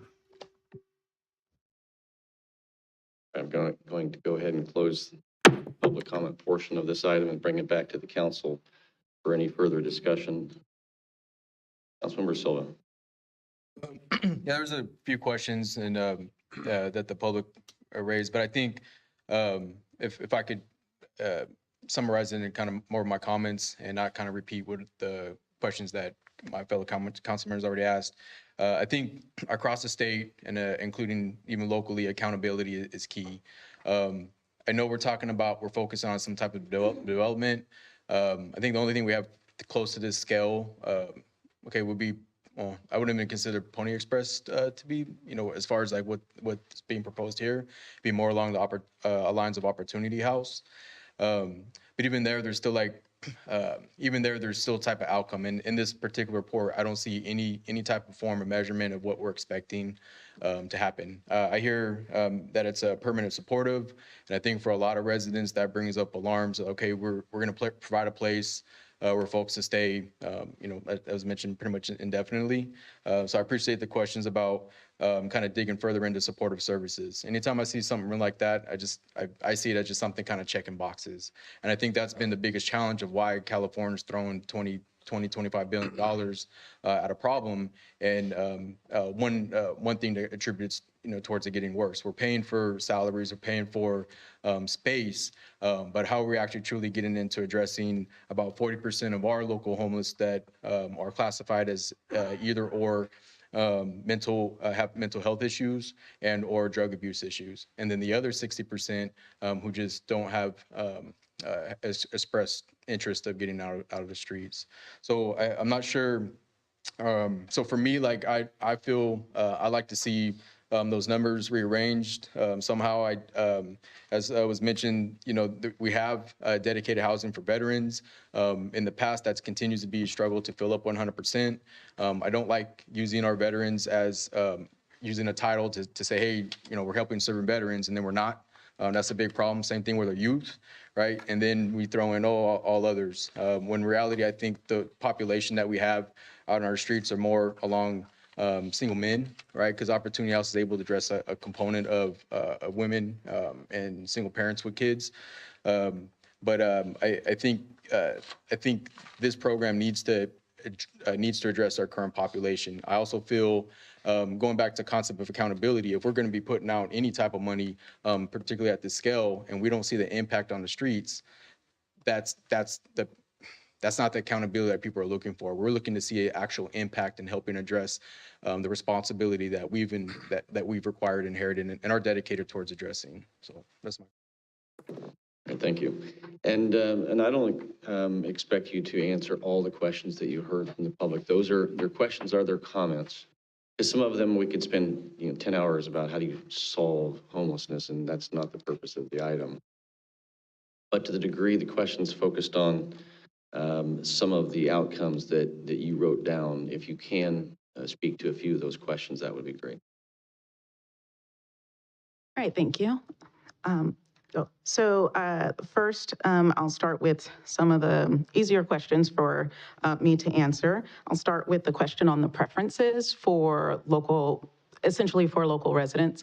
So again, all of these units will have project-based vouchers tied to them that are administered by the Vacaville Housing Authority in our administrative plan. Whenever someone applies for a voucher, there are preference points that are allocated to their application based on the preferences that they qualify for. A local resident does receive preference points for placement on the Vacaville Housing Authority's waiting list. And as I mentioned a little bit earlier, the council as the Housing Authority Board could also consider establishing specific preference points for this particular wait list, as the Housing Authority maintains a separate waiting list for each one of its projects. The council could, or as the Housing Authority Board, could provide additional weighted points for being a local resident. They could choose to establish a homeless preference. That has not been the desire of the Housing Authority Board in the past, but they could put some type of homeless preference to, or local homeless preference to add points to an application to ensure that to give more weight to an application from a local resident than someone who is not a local resident. It does not mean that the Housing Authority wouldn't accept all applications. It just determines the order in which that application is served. There was also a question about the amount of units. So there are 86 units, however, one of them is a manager's unit. So there's only 85 units that will serve those that are either homeless or at risk of homelessness. And then there was a question about that term in itself. So at risk of homelessness is defined. So what qualifies someone to be at risk is defined by the Department of Housing and Urban Development, or HUD. So there is an actual definition that determines what someone who is at risk of homelessness, what qualifies for them for that. So this project would serve those that are either homeless or at risk of homelessness. In previous projects, as I mentioned before, the Emergency Housing Voucher Program, that too were vouchers designed for those either homeless or at risk of homelessness. And through our MOU agreements with service providers that actually served homeless persons, we relied on those service providers who know the people seeking help to certify whether or not that particular person that they're referring over meets one of those definitions, either of homelessness or at risk of homelessness. So that is an approach that we would look to with this project as well, relying on those partners to be able to certify that the applications that they're referring over are, that those applicants meet that definition of either homeless or at risk of homelessness. There was a question about considering how to assist families that do have children.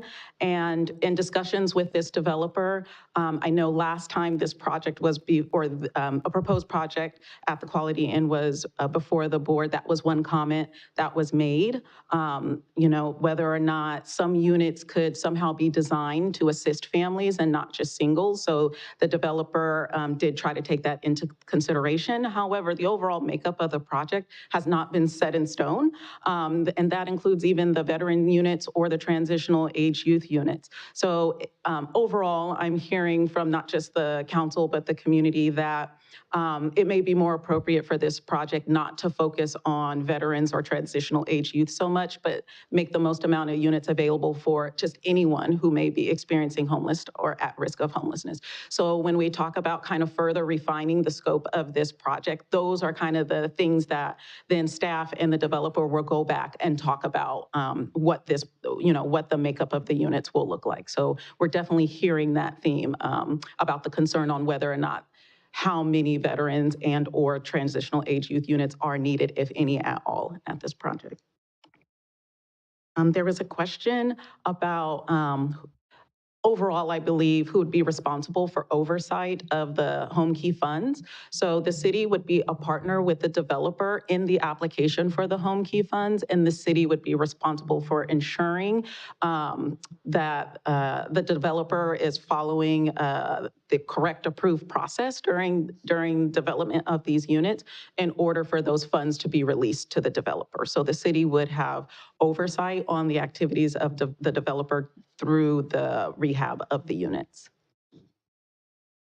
I'm not sure if there were any other additional. So I think there was a concern about the number of providers, case managers, support staff, and others. So we'll go and relook that and make sure that it aligns, because it is attuned to what we are expecting, either funded by the project, or there was also a related question, have we started conversations with county? So we have discussed about reaching out to the county, talking with BHCS, MHSA, and other departments, Calvet, and others, so that if there are other avenues in terms of providing services which are complementary to what we are providing, we will relook at what makes sense with the revised target population, be it homeless or at risk of homelessness and not having veterans, not having youth, and what would that encompass in terms of how many service support people we would need for providing those resident services.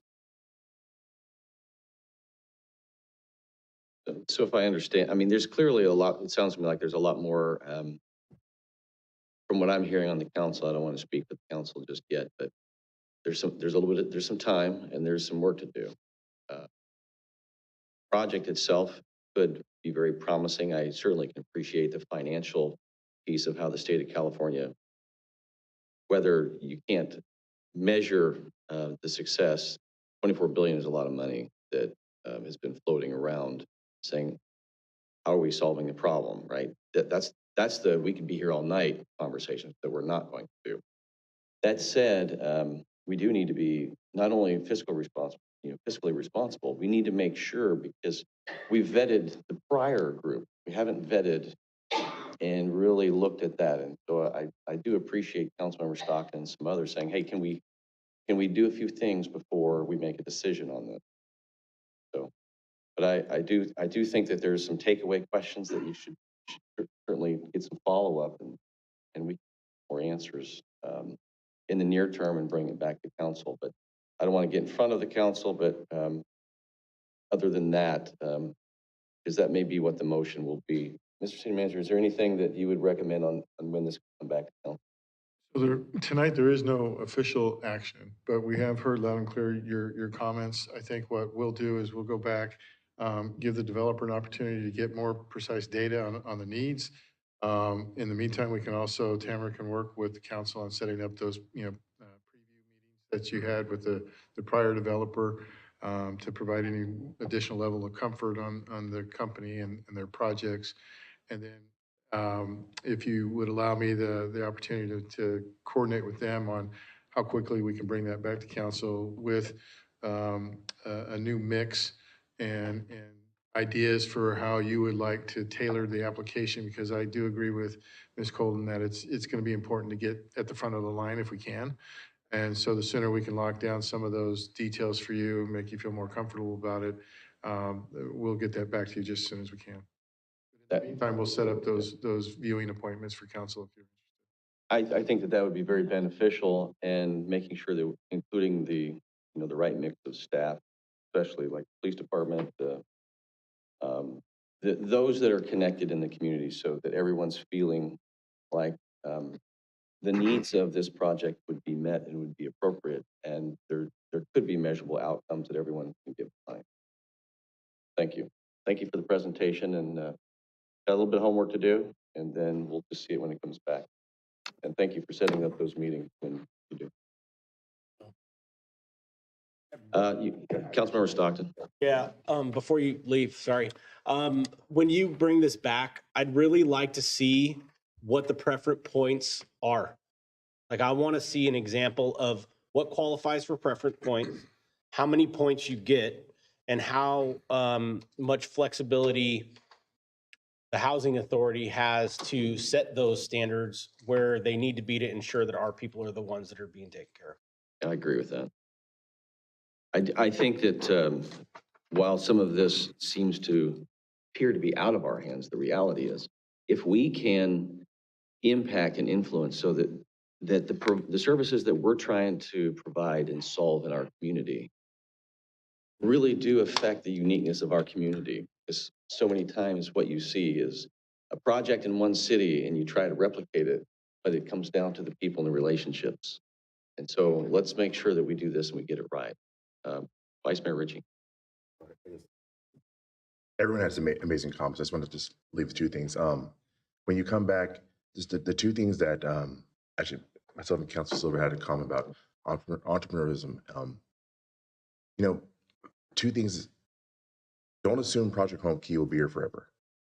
California is in a situation where that's a lot of money. We're going to make some tough decisions probably the next couple of years or months. So what is your exit strategy in case that money is not available? Like that magic goose isn't laying the egg and that program's gone for the whole state. So like come back and say, here's our exit strategy to this business plan in case the spigot gets turned off. And second, in the medical industry, there's like this little saying, like the money's in the treatment, not the cure. I know what's required, allowed in Home Key throughout California. Let's be unique. I think Vacaville wants this. Find a way to do more than just you have to.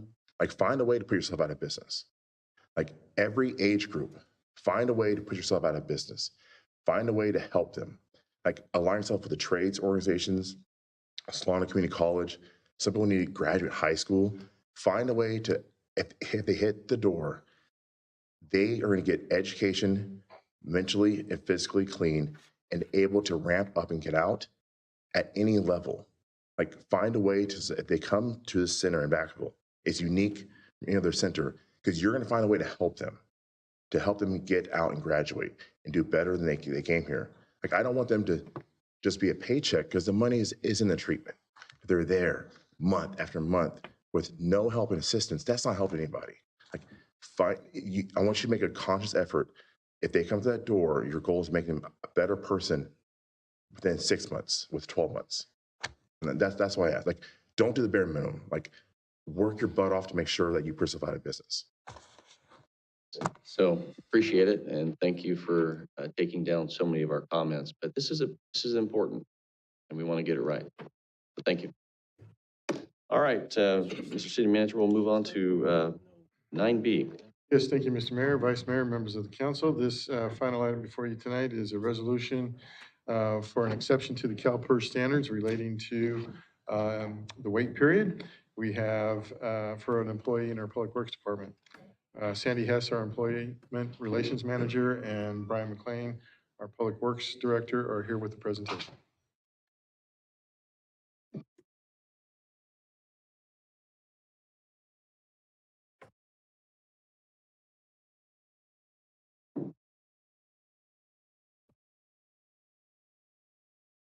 Good evening, Mayor and council members. I'm Sandy Hess. I'm the Employee Relations Manager, and I'm here with Brian McLean, our Public Works Director.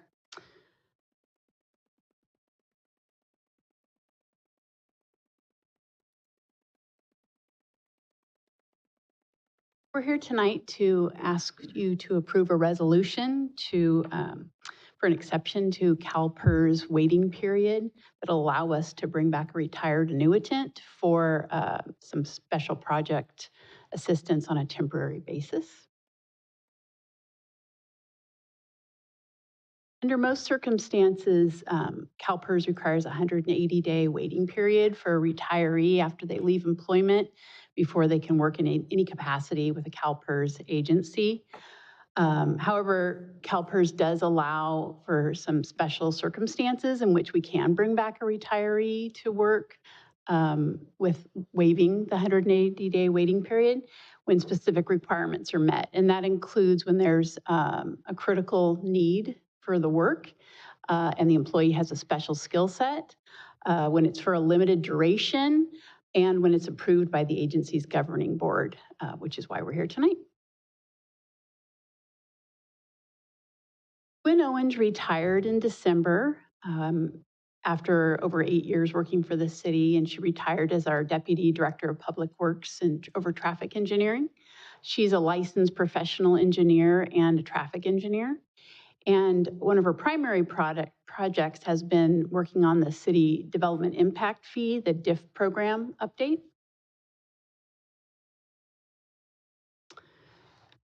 So the DIF update is near completion, and we'd like to bring Gwen back on a temporary basis in order to assure continuity and completion of the DIF. And we'd like to have her back for the next 4 to 6 months, approximately 20 hours a week during that time period. Her compensation would be at the same level that she was at when she retired, which is $102.71 per hour, with no other benefits. We're not looking for any additional funds, not requesting any additional funds for this, but the costs will be funded out of salary savings. In terms of the strategic plan objectives, this meets goal number 4, maintaining effective and efficient services. And our recommendation tonight is by simple motion that you adopt the subject resolution. And we're open to any questions or comments you have. Yeah, thank you for the presentation. Councilmember Stockton. Brian, do you need her? I wish she was still working for us, but she's moved on to the next phase of her life, so I'm glad for her in that respect. I'm going to open up to the public for any comment. Seeing none, I'll bring it back to the council. And Councilmember Silva. Just want to say, I've gotten a chance to get to know Gwen for like 4 years, and she in that department, maybe not her directly, they receive a lot of criticism, probably from a lot of different folks in our town. And so I've always been very impressed on her depth of knowledge and just really focusing on trying to bring in facts to help do her best to explain to people how what we think may be helpful based on data and research may show that actually may cause more harm. So she's absolutely has absolutely been crucial towards ensuring that we make the right informed decisions to keep our community safe as best as possible and constantly evolving and changing times. So if she really wants to come back, I'm happy to support it. Councilmember Stockton. I have a motion, but I see another light. So if she has a comment, then otherwise I'll make a motion. Okay, let me, I'll come back to you. Councilmember Wiley. I just had one question about this also. I'm glad that we have the ability to do this because it's really important to be able to have continuity. And you said it's from salary savings. And then the time frame for this says 4 to 6 months. So do you anticipate hiring another deputy director before 4 to 6 months? Or is it going to take that long to find a deputy director? So we were conservative on the 4 to 6 months. I mean, that gives us the ability, gives Gwen the ability to be able to really put the focus into it, make it right. We expect to be able to come back to council sometime in spring, maybe April-ish, as she's working on essentially the first draft of the DIF update. So we are nearing completion. On the deputy director, we actually have interviews on Thursday. All right. And so then if she decided she wanted to work 30 hours 1 week, it's not like I can only work this much in this time. 960 over hours. a year is the maximum. All right, that's how it is with teaching, though. All right, thank you very much. Thanks, Councilmember Stockton. You want to go with the motion? A motion to approve. Second. All in favor? Aye. Opposed? Well, we'll look forward to that DIF report. Thank you. Thank you. All right, moving on, reports of the city manager. Thank you, Mr. Mayor. At the beginning of the meeting this evening, you were kind enough to introduce one new addition to our leadership team, Chief Chris Poland. Tonight, I'm also pleased to introduce publicly our another addition to our leadership team, and that's our new Parks and Recreation Director, Bruce Mulder, who brings with him lots and lots of valuable experience from his many years of service in local government agencies. Especially with a good emphasis on park development, which is going to be very important for us as we move forward with trying to add and upgrade existing and build new parks in our community. So welcome, Bruce. We're glad you're here. And I would be remiss if I did not publicly also acknowledge our Assistant City Manager, Georgianne, who definitely stepped up to the challenge and carried that particular job for a full year while she was also acting as our, being our Assistant City Manager as well. So thank you to both of you. Great job, and we're glad you're here, Bruce, so welcome. That's all I have for tonight. Thank you. All right, thank you. Yeah, very deserving.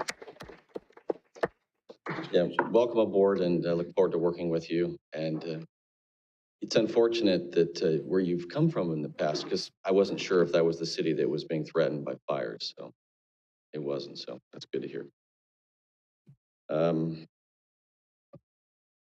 Next on the item we have is reports of City Council. I have a few things to report out, but we have a couple items to address: the nomination and selection of a new vice mayor. And this, obviously has been a position, and I appreciate Vice Mayor Ritchie, you stepping up to the plate this year, and I've enjoyed working with you. And at times in communications to make sure that you could be where I couldn't be. And I hope that it was an interesting opportunity. I apologized last week about you showing up at a meeting. It's fine. You still got dinner out of it. Just because, the role is, it's one of those unique opportunities, and I appreciated the opportunity of working with Councilmember Wiley prior year. And so it is, so what we'll do now is it's time to nominate and make a selection for a new vice mayor. And one of the things that I want to share is that I would like personally, because of what this year looks like and what has occurred in the past, is to make a nomination for Councilmember Stockton to take this opportunity, if he so chooses, and this council would support that for this next year as vice mayor. I know you've been on the council for as long as the longest it's been here, and you have not had the full opportunity as that. So I personally will make that nomination. But we are also open up for discussion as well. But I would be looking for a nomination. Okay. So, yeah, I mean, Stockton, Councilmember Stockton, he stepped in, I think, to fill in for Jason at one point. I think maybe all of us have our own different perception of what should go out, but I was thinking actually Dr. Chapman is probably best served in that particular role with her availability or focus. For me, I just kind of like the concept of just kind of rotating. So, and don't worry about nominating me. I'm a little busy. That was where my thought was. Okay. No, I can appreciate that. And I think over time, this council has allowed virtually everyone to step into that role. And I certainly have appreciated it. I just recognize that while Councilmember Stockton stepped in for a few months, he wasn't afforded the opportunity to actually step into those other board assignments and the experience of it. That's all. Councilmember or Vice Mayor Ritchie. So first and foremost, it was an amazing experience being the vice mayor for a year, stepping in to the role, and just kind of further engaging in that kind of civic duty to serve. I really appreciate the opportunity and the honor. I don't remember, what's interesting about the whole role of vice mayor, we have some policies that, besides the appointment process, we should probably update the policies of, like, can you be vice mayor while you're running and blah, blah, blah. I don't think half the council remembers how that policy is being put in place. It was put in place due to a past mayor and council members' very heated relationship with each other. They didn't want to jockey to have anyone who can hold a title as vice mayor while they're running, just to kind of stick it to the other person. They're both gone. So maybe that policy should go too. I mean, and so that's something we can address later, but I just wanted to highlight, we had these, like, this is a very interesting time in California. A lot of policies should be addressed, maybe removed. Let's talk about CEQA and Coastal Commission, talk about later. But that's one policy that's like, let's look at it and it's kind of outdated.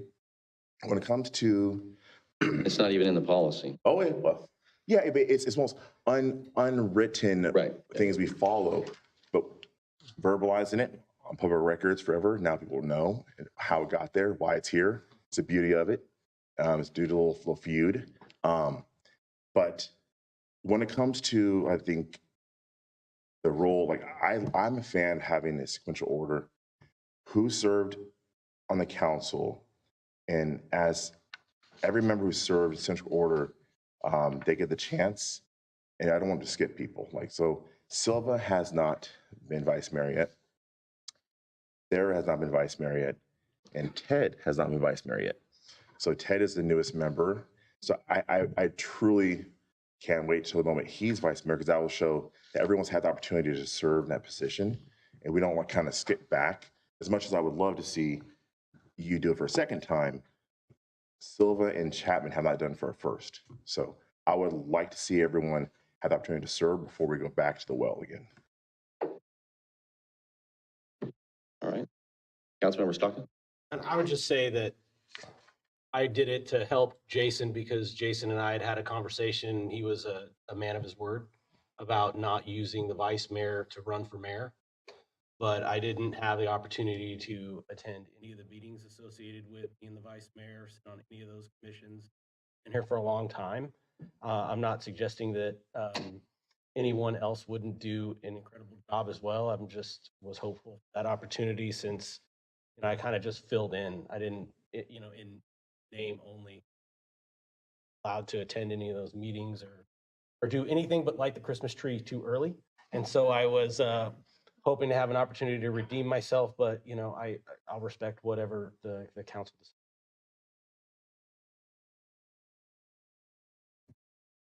Any other comments from the council or motion? There's 2 nominations at this point. You've obviously said you're busy right now. Yeah, I mean, like if you don't want to wait 5 months, I'm ready to go. Right. I'll nominate Dr. Sarah Chapman, the vice mayor. All second. Okay, let's, all in favor? Aye. Opposed? Okay, well, congratulations. Vice Mayor. Got a lot of meetings to go to. Well, thank you very much. Session. I will be here to assist our mayor in whatever capacity he should need me, and I look forward to the challenge. Thank you very much. And yeah, there's a lot more Form 700 you got to fill out. Oh. Everyone wants to know where your investments to the 30th. Right. All right, we'll move on to the next item here is there's a lot of city council assignments to be made. And I've got this list in front of me, and staff, if I miss something, just correct me. There are some openings, and so even in this discussion, if there was any desire for a discussion from any of the council on not wanting or not having the time to attend or concerns over any of them, we'll go over them off this, in this order. But with Councilmember Freeman joining, it changed the composition of some of these assignments. So as I'm just going to go down in order so we know what they have. This is the Association of Bay Area Governments General Assembly. As of right now, Vice Mayor Chapman is the appointee and Silva is the alternate. Any concerns or changes or desire to continue in those assignments? Done. Well, Yeah. They haven't sometimes been very busy. right. There are times when there's not a lot of meetings and some things don't happen, but so that there's a representative. Well, if someone else, the opportunity, I'll hold it, but. Okay. So this is an opportunity for the council. If you decide that you really would like to step away from something or step up to something, you can speak up. So otherwise, I'll just leave it as it is, and that is Vice Mayor Chapman, and the alternate would be Councilmember Silva. So if I may, Mr. Mayor, you certainly have that, preference. Just want to make sure that, as a reminder, that the vice mayor is the primary backup to quite a few committees. Yes. So I just want to make sure that, in the past, to ensure that they didn't spread the vice mayor too thin. Yeah, that's a good reminder, and I do have some of this. I'll take it. You know what? Why don't you go ahead and take it? And because there could be some other opportunities for some shifting around. If I may say, where I'm listed, if you would just go ahead and remove me all of it, CAC, I am in CAC. California. The prison? Yes. Okay, so you'll stay on that one. Okay, so we'll get through this. And because you're on a lot of them right now, you're on the CAC, you're on the internal audit's not that much, but there are the VOSD and the Travis. So I think maybe that's a good opportunity, especially in Councilmember Freeman's district, to move and place you on the 3x3 so that you would participate in the communication between City of Vacaville, 3 members of this council, and also as we meet on issues with the school district. Now there is the Travis Unified School District. I have you on that one. Who else is on that one? Wiley. Okay. All right. So what I'll also do, I'd like to break that up, and Wiley is already on it. Is there anyone else on the council that would also want to participate in the Travis Unified School District 2x2?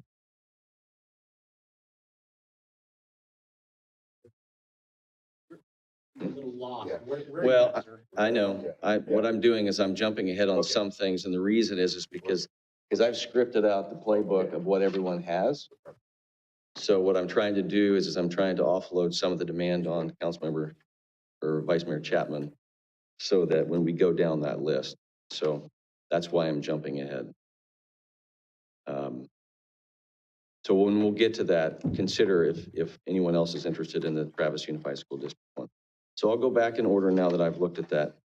So with the ABAG, I'll go ahead and move that one to Councilmember Freeman as well.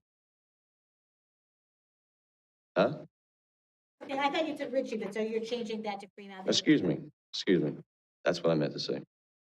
Richie. Yeah, the ABAG. As the appointee, and then I man as alternate? Yes. And on the CAC, Chapman, you will stay. Yeah. And there is no alternate on that one. But did anyone else attend that as well, or was it just you? Just nice. Okay. Even though Silva's name is still get invite. As I should. As you should. Okay. They're a good group. Yes. Yeah, they are. So the City of Vacaville Audit Review Subcommittee, I know this doesn't take up a lot of time. Sylvia, you are on it right now.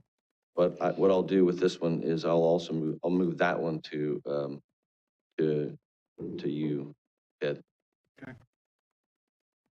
And that doesn't meet that often, but it is an internal review that can work on just like an oversight audit within the city. We're all part of League of California Cities.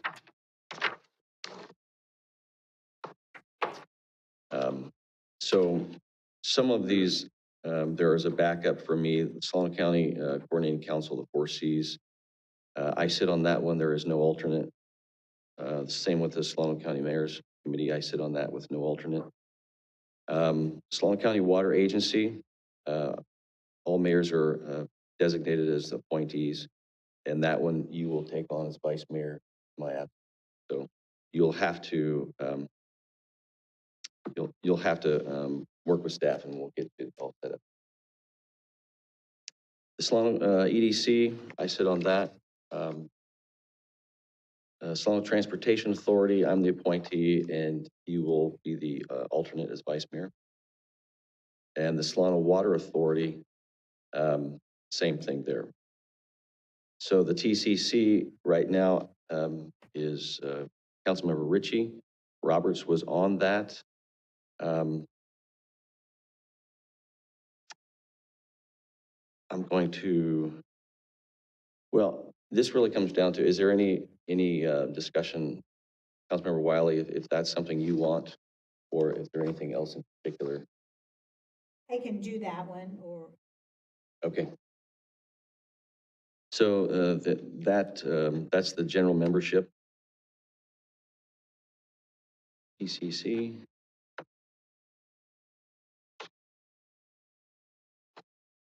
Wiley? Yes. Yes. And I sit on the executive committee on the TCC. Traffic was Robertson Wiley. It's really open to all city council members, so it doesn't really require that. So anyone's welcome to attend when that occurs. and I will continue to go to that Great. regularly. I know you're very active in going, so that's good. The Vacaville-Dixon Greenbelt Authority. Can we disband it? Right. Well, it's kind of like a dormant, but in the event that there is something, right. Yeah. We'll leave it as it is as an assignment, but it is fairly shuttered at this point. This does. My schedule's clear, sir. All right. Never meet. That's right. Well, the Vacaville Fairfield Greenbelt Authority never meets. But so we have a representative. What we'll do is, Ted will go on that one. We'll miss the meeting, Ted. Because it may or may not, it never happened. I sit on the trustee for the museum. So the Vacaville 3x3 will be Silva, Fremel, and Stockton. And then the Vacaville 2x2, that's the one that I asked if anyone else wanted to participate. How often does that one meet? Maybe quarterly, but not regularly. Would you like to stay on that one? I'm fine to stay on that, yeah. Would you like, Vice Mayor, would you like to stay on that one? Sure. I mean, you don't have to. I know. No, I don't mind. Okay. I don't want to Because they disband don't. everything. I want you to be able to stay on one or two things. Good. Okay. I'm gonna leave you there then. Oh. And then the Solano JPA for homelessness, Stockton is the appointee. And I've spoken with you, and I would like you to be the alternate. And I think that just about covers everything. No. The Yolo Solano Air Quality Management District, Silva, you are the appointee, and Wiley, you're the alternate. Any changes needed there? If not, I'll just leave it the same. All right. I think I've covered them all. Have I missed any of these? Okay. Yeah. So, all right, I think we've covered all of that in the business. As far as council comments, there's a couple things that I wanted to comment on, and then there's been, in Solano, the Solano County Water Agency met this last week, and part of the responses that we've seen is what's going on with the state water board, and working with our director, Justin Cole. There are two different things that have happened this week. One is as the agency, there is a formatted letter that went for comments from the respective agencies that were included. And so that copy, I want to make sure the council is aware of it. So if we can make sure that that gets distributed to everyone on the council, so you can read for yourself the position that all the cities in the county have taken, and that the signatories are, in our case, would be our director, Cole. And so I want you to see and be aware that that's what's going on. That's the report out. Secondly, the city of Vacaville has also authored its own letter, and the signatory on that, working with staff and legal and our experts, is also Director Cole. And so there's some specifics that are about our interests, and then the SQUA letter is about the interest of us as a region. So I think that they were very well written, and I just want to make sure you're aware of it so that you're informed, especially as people take more and more interest in what the state's going to do with the water. And so thank you for doing that, and we'll make sure that the entire council gets a copy of that as well. I think that's all that I have for right now. Go ahead and Councilmember Stockton.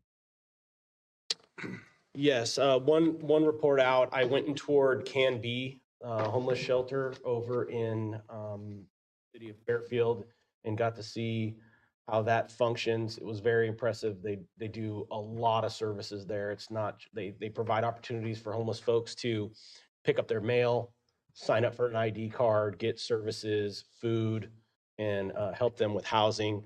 It was very impressive to see what some of the local boots on the ground people are doing, and I'm hoping that we can implement some of those strategies with anything that we decide to do in the city.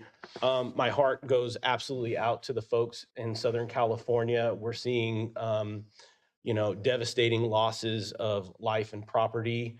I know that we've had some pretty robust discussions about our fire fleet, and I was just wondering if either the city manager or the chief or the public works director had an update on the fleet and or when we might see that come to city council.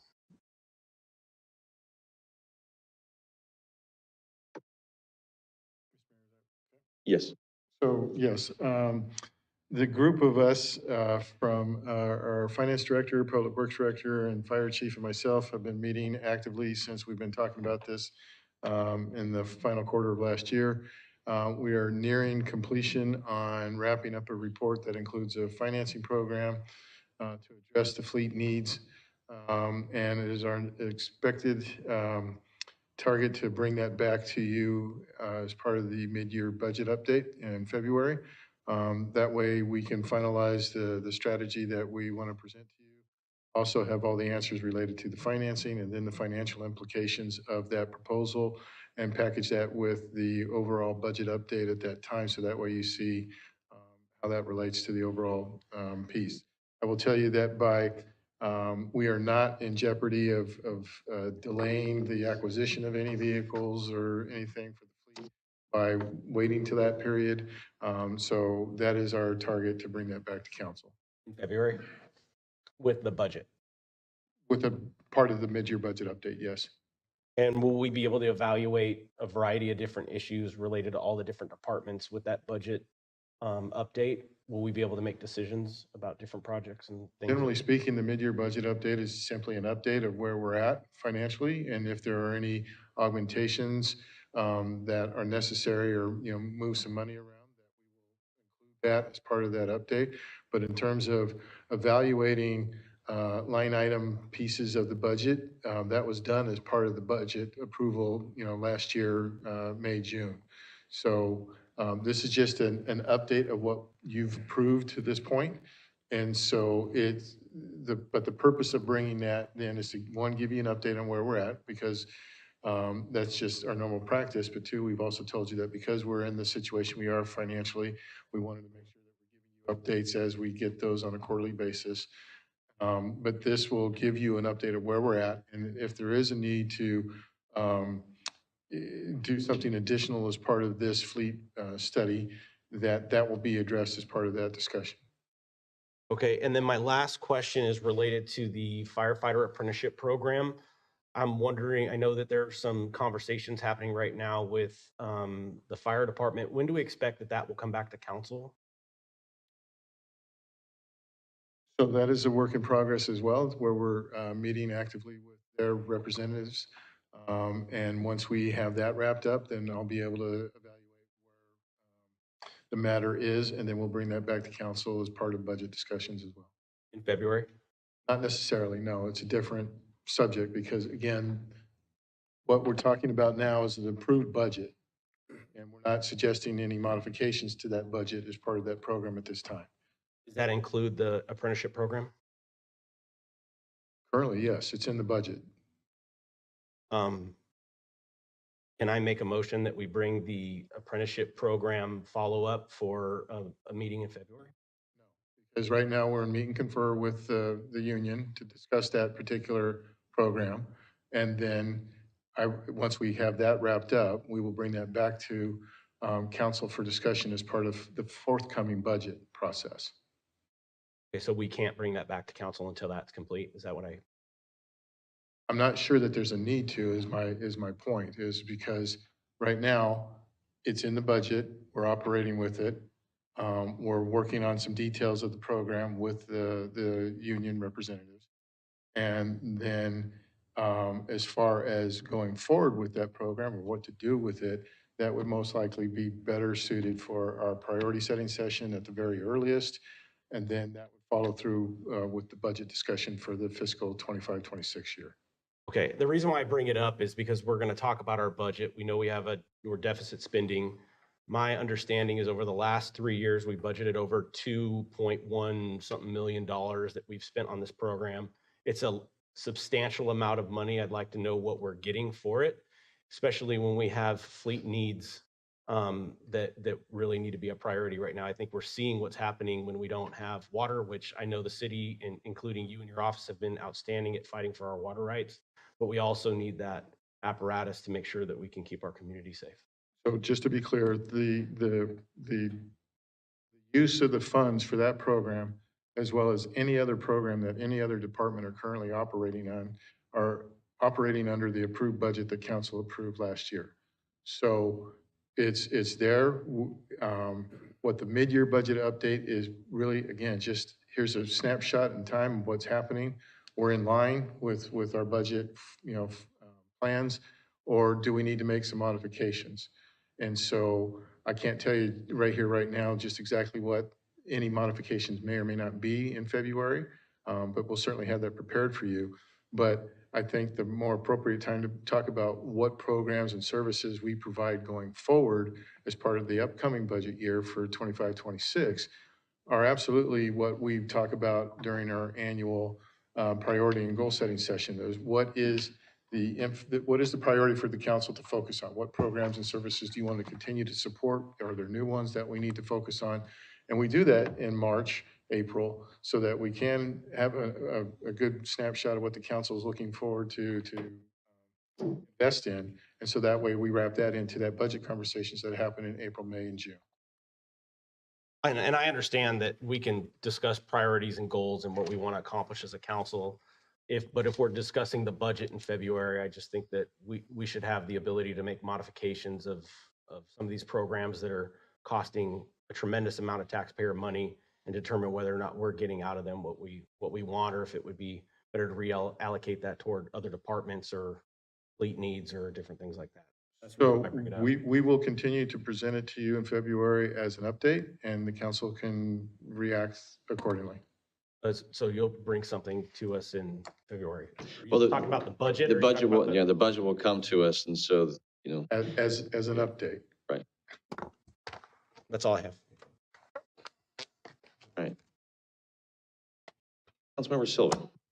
Yeah, thank you. So just to clarify, the the letters that were written on behalf of the city, Mr. Mayor, those were like things that we already discussed and approved.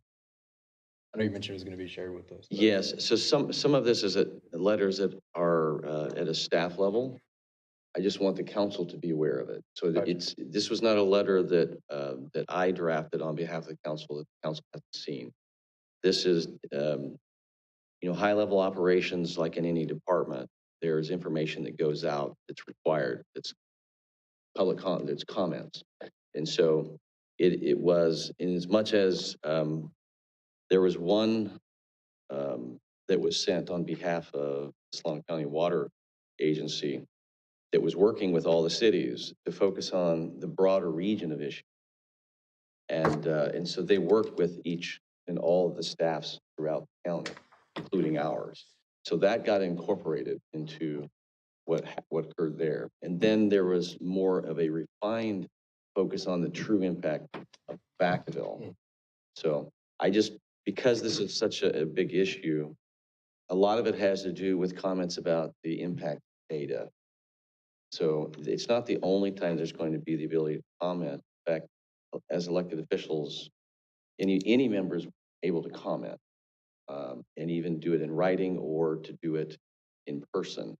And we have been coordinating with Squad to make sure that we're being heard. But it's so important. This is one of those areas where we have council comments, and it's really council reports. So this is what I'm doing. I'm reporting out to council the Yes. actions of what Squad's doing, just letting you know. So you're not just hearing it here. It's out, and now the state has it. I just want to make sure that you're aware of it. I appreciate it, and thanks for clarifying. So thank you. So just really two notes. Aside from the many, beautiful different things going on the past almost, I think, feels like a month since we last met. Although rally's like so short. Number one, I think just like, looking over the whole committee like component, I think it would be, well, if council's okay with it and you guys think about it. But I'm wondering if we should spend, I don't know, 15, 20 minutes, if that's even possible, at our priority session of the possibility of not necessarily reorganizing these different categories of committees, but looking at a way if we can like have at least 2 council members essentially semi-assigned or able to focus on the different priorities.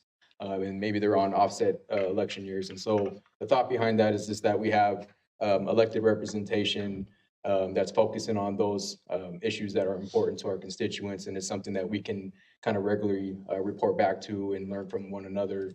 And that way it's not, something that's, things are kind of not necessarily all over the place, but it's just something that we have a go-to from an elected representative to understand. So my thought is like maybe we have, some additional assignments that just looks at, providing a quarterly update or something on that particular priority by 2 council members, some to that effect. So anyways. We can have that conversation. Yeah, at the time. So I just want to plant that in your guys' brains to see if that's of interest. If not, I will sleep just okay at night. The other item I just want to make council more aware of, and there's been a lot of conversations about the concern of different pop-ups, so a lot of street vendors throughout the city of Vacaville, and I'm starting to hear like different, who's responsible or who's doing what and who's not. I think, right now, well, we've seen it for quite some time, but I think it's really important. Number one, the information that we shared, not just about these issues, but any other issues that really relate to people's livelihoods. So just making sure that we understand the facts and, don't stop spreading different rumors that really doesn't really help our community. But when it comes down to the concerns of a growing number of small restaurants, they're really struggling with increased rent prices, increased food prices, increased salary, and their profit margins are constantly shrinking, and they're struggling to see how they can come out of that. So there's been a lot of concern about a lot of the street vendors that may not be following those best practices. On the other hand, I absolutely want to see people be able to live through and pursue that entrepreneur spirit. It just makes it very difficult when you have a lot of these other barriers that are put in place. So Vallejo adopted a policy that I know our city staff is looking into to see if that's something that we want to adopt here.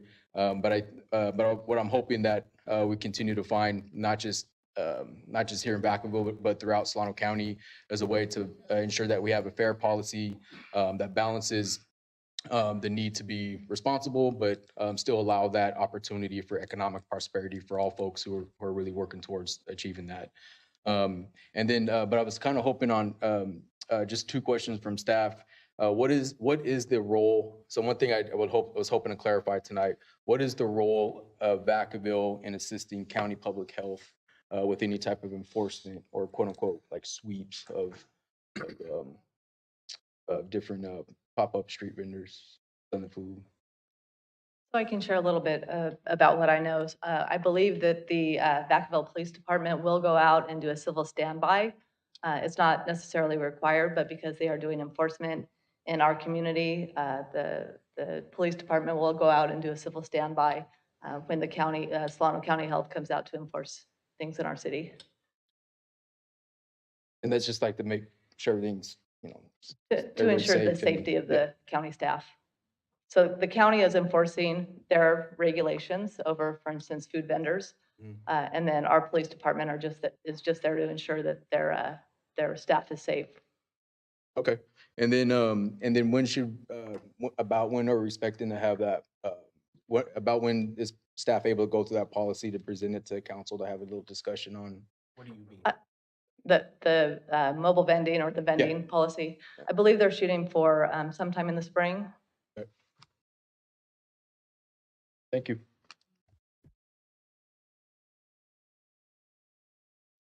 Councilmember Ritchie.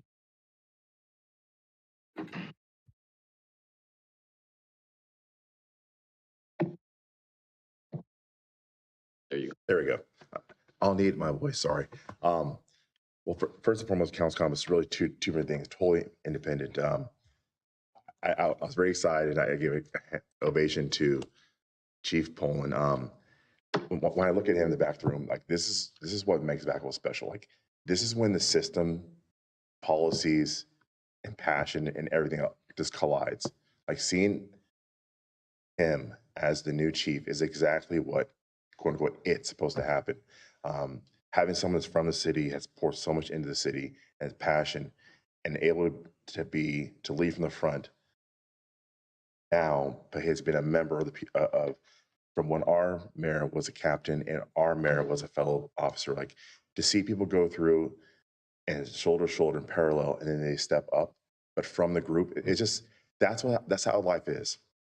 So you want to see, as a teammate, you always want to see your captain be somebody that was in the trenches, with the drills, and then earn the respect of their fellow members, became the team captain. So it's amazing, it's awesome, and I'm very, very happy. I'm beyond happy. The other one is not about Vacaville, I'm not happy, but it's going to affect Vacaville. So what's going on in LA? It's tough. I have my brothers down there. I have a lot of friends. One of my employees had to vacate their house, can't come back now because now it didn't burn down. It's about 800 yards away. But what they're not telling you is how bad it is in LA. Like LA is doing what LA does. And I've been there for a long time. They have 1,500 National Guards there. People are putting cardboard signs at the streets. The amount of people that are looting and organized crime, it's tough. So like you really got to look out for people in LA. Like just pray for them. There's people that can't even go back to their neighborhoods because it's very dangerous. People are using drones. They're flying drones in neighborhoods to see if you're home. And then now they're going in and robbing people. It's really tough. So now they can't go back to their own house because of safety, because they're in, quote unquote, the good neighborhoods. But some of the stuff that's going to come from this, what's happening in LA is going to affect everybody. And they're looking at certain things right now that CEQA had the right intentions, but it has been weaponized and used and abused in California for a long time. And you're going to see CEQA and the validity of CEQA and all the red tape get challenged. And what's going to come out of LA and the ability for them to rebuild at speed, we're going to find a lot of guidelines across California that realize, like, why the heck are they here? They're just roadblocks that cost more money. It makes products more expensive, makes housing unaffordable. One of the limelights is you're gonna see the Coastal Commission, who, if you never dealt with the Coastal Commission, is a whole nother level. And CEQA, they're gonna pull back a lot of stuff to get stuff to go faster, and I hope it's not gonna come back. But we're gonna see some positive effects in our own community of what's happening down there as we wanna go forward and build and develop. And we're gonna see hopefully costs, regulations, and BS red tape be removed. That's gonna allow us to go forward. I mean, it's really highlighting the water rights, what role California has in the state's water rights, the privatization of water, the allotments, the Delta project.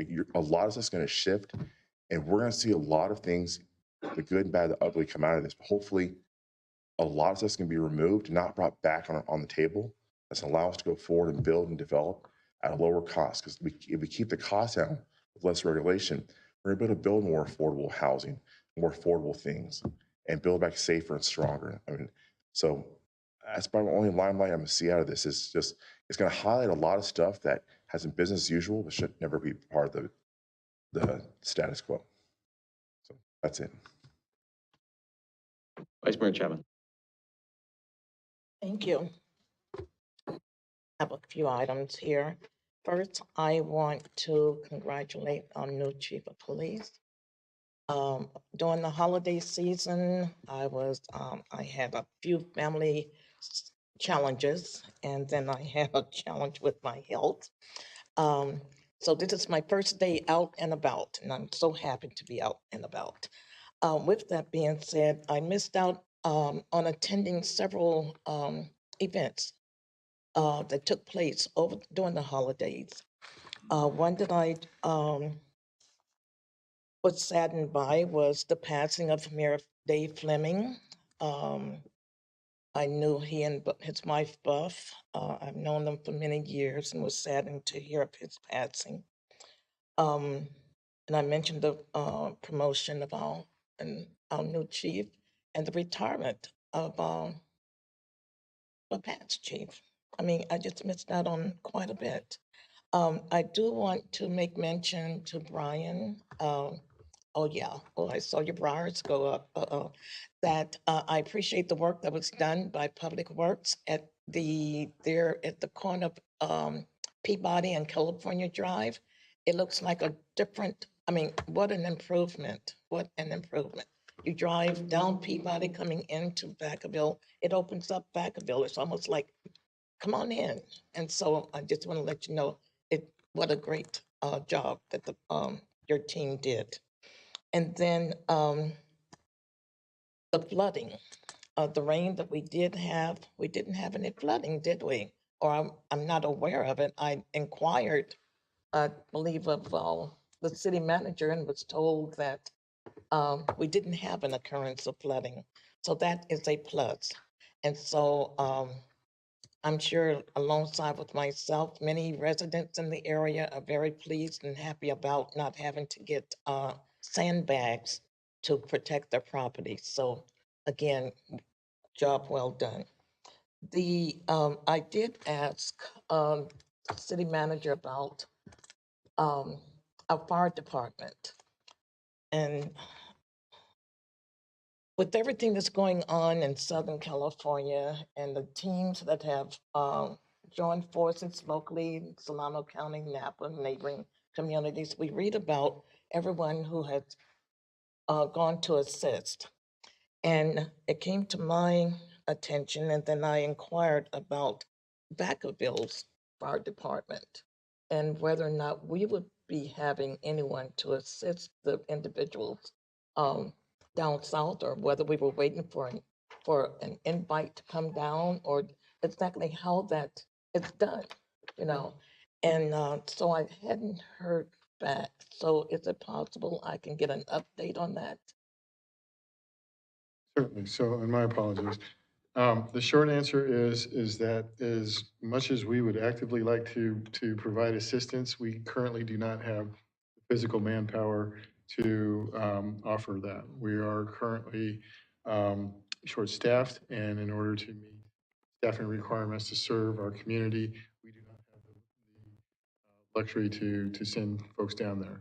The chief, to his credit, has worked with his command staff to be in constant communications with the EOC operations down there, EOS, and see if there are alternative types of services that could be provided. And so they're staying in contact with that so that we, if and when we can, we will. But right now, in terms of availability of bodies, we just don't have that.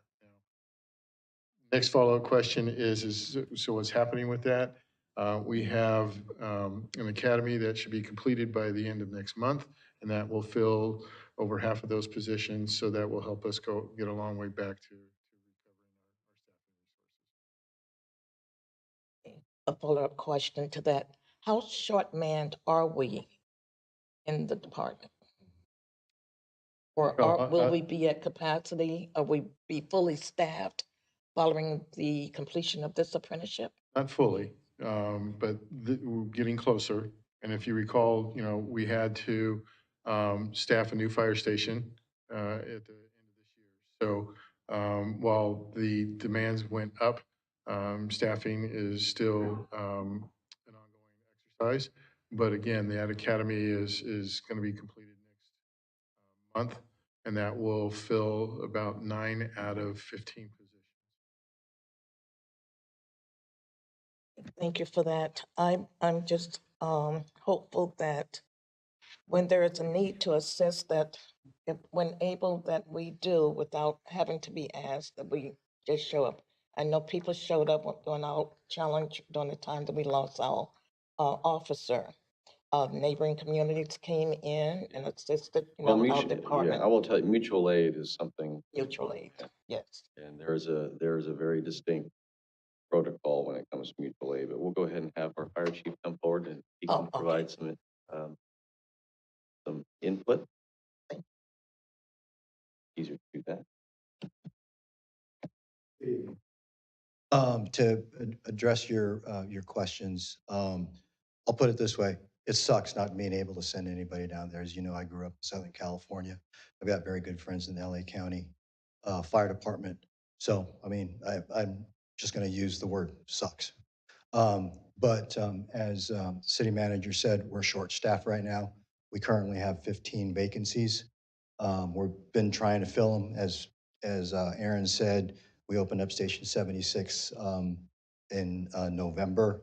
So that added an additional 9 positions that we have to fill every day. Over the holidays, we had been forcing about 4 or 5 people a day. Forcing, we don't have anybody that's willing to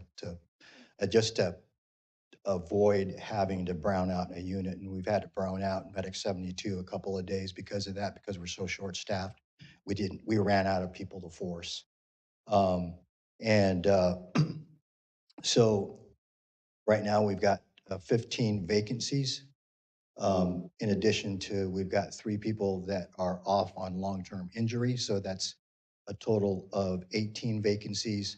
And then in order to teach the 16-week academy, we've had to pull 3 people off of the floor to teach that academy.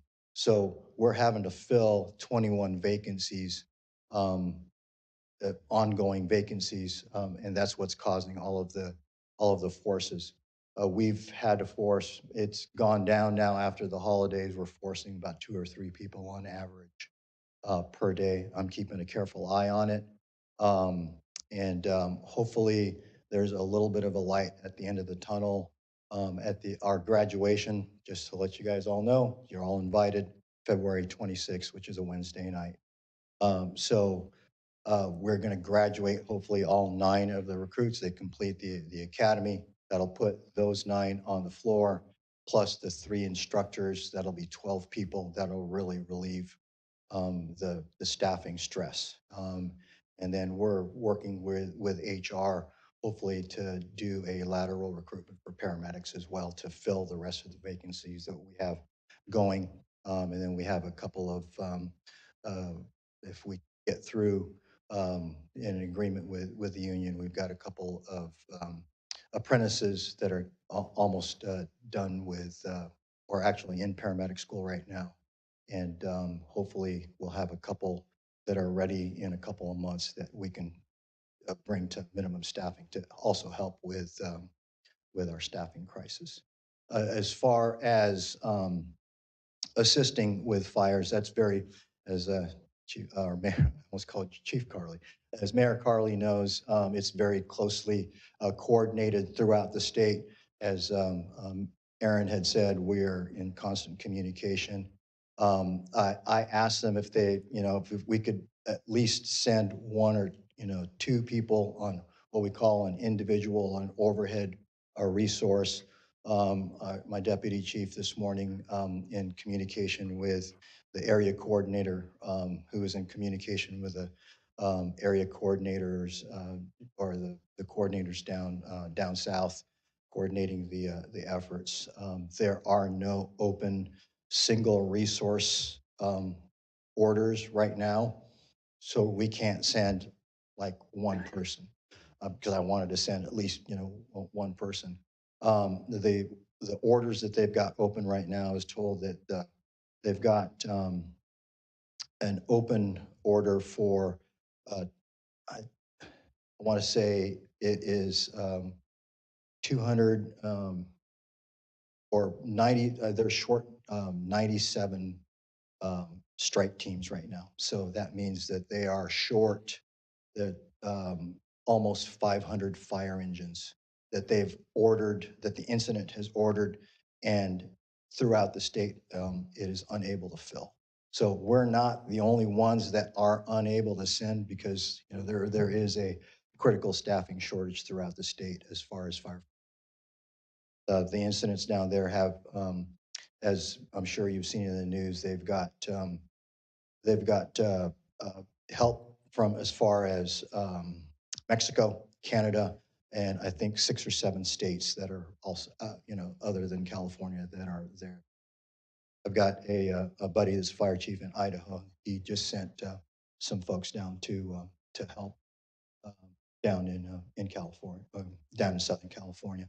So it's a very well coordinated effort. We can't just go help without being, we have to be requested. So unfortunately, we had to turn down the request just because of our short staffing. I hope that answers your questions. Thank you.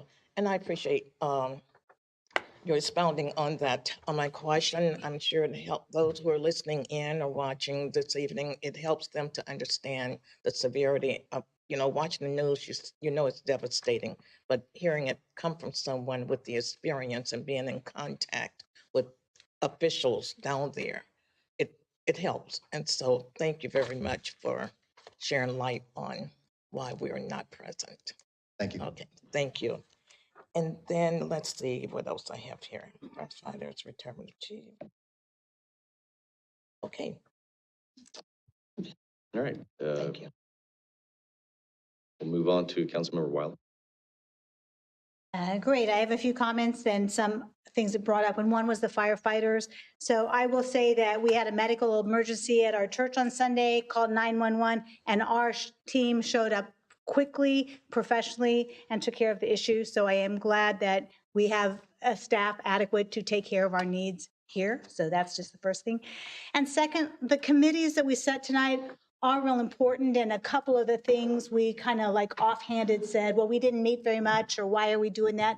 But I don't want to give the impression that that's the majority of our committees, because some of them are so important that we work with, and I'm glad that you are making that letter available to us on the water.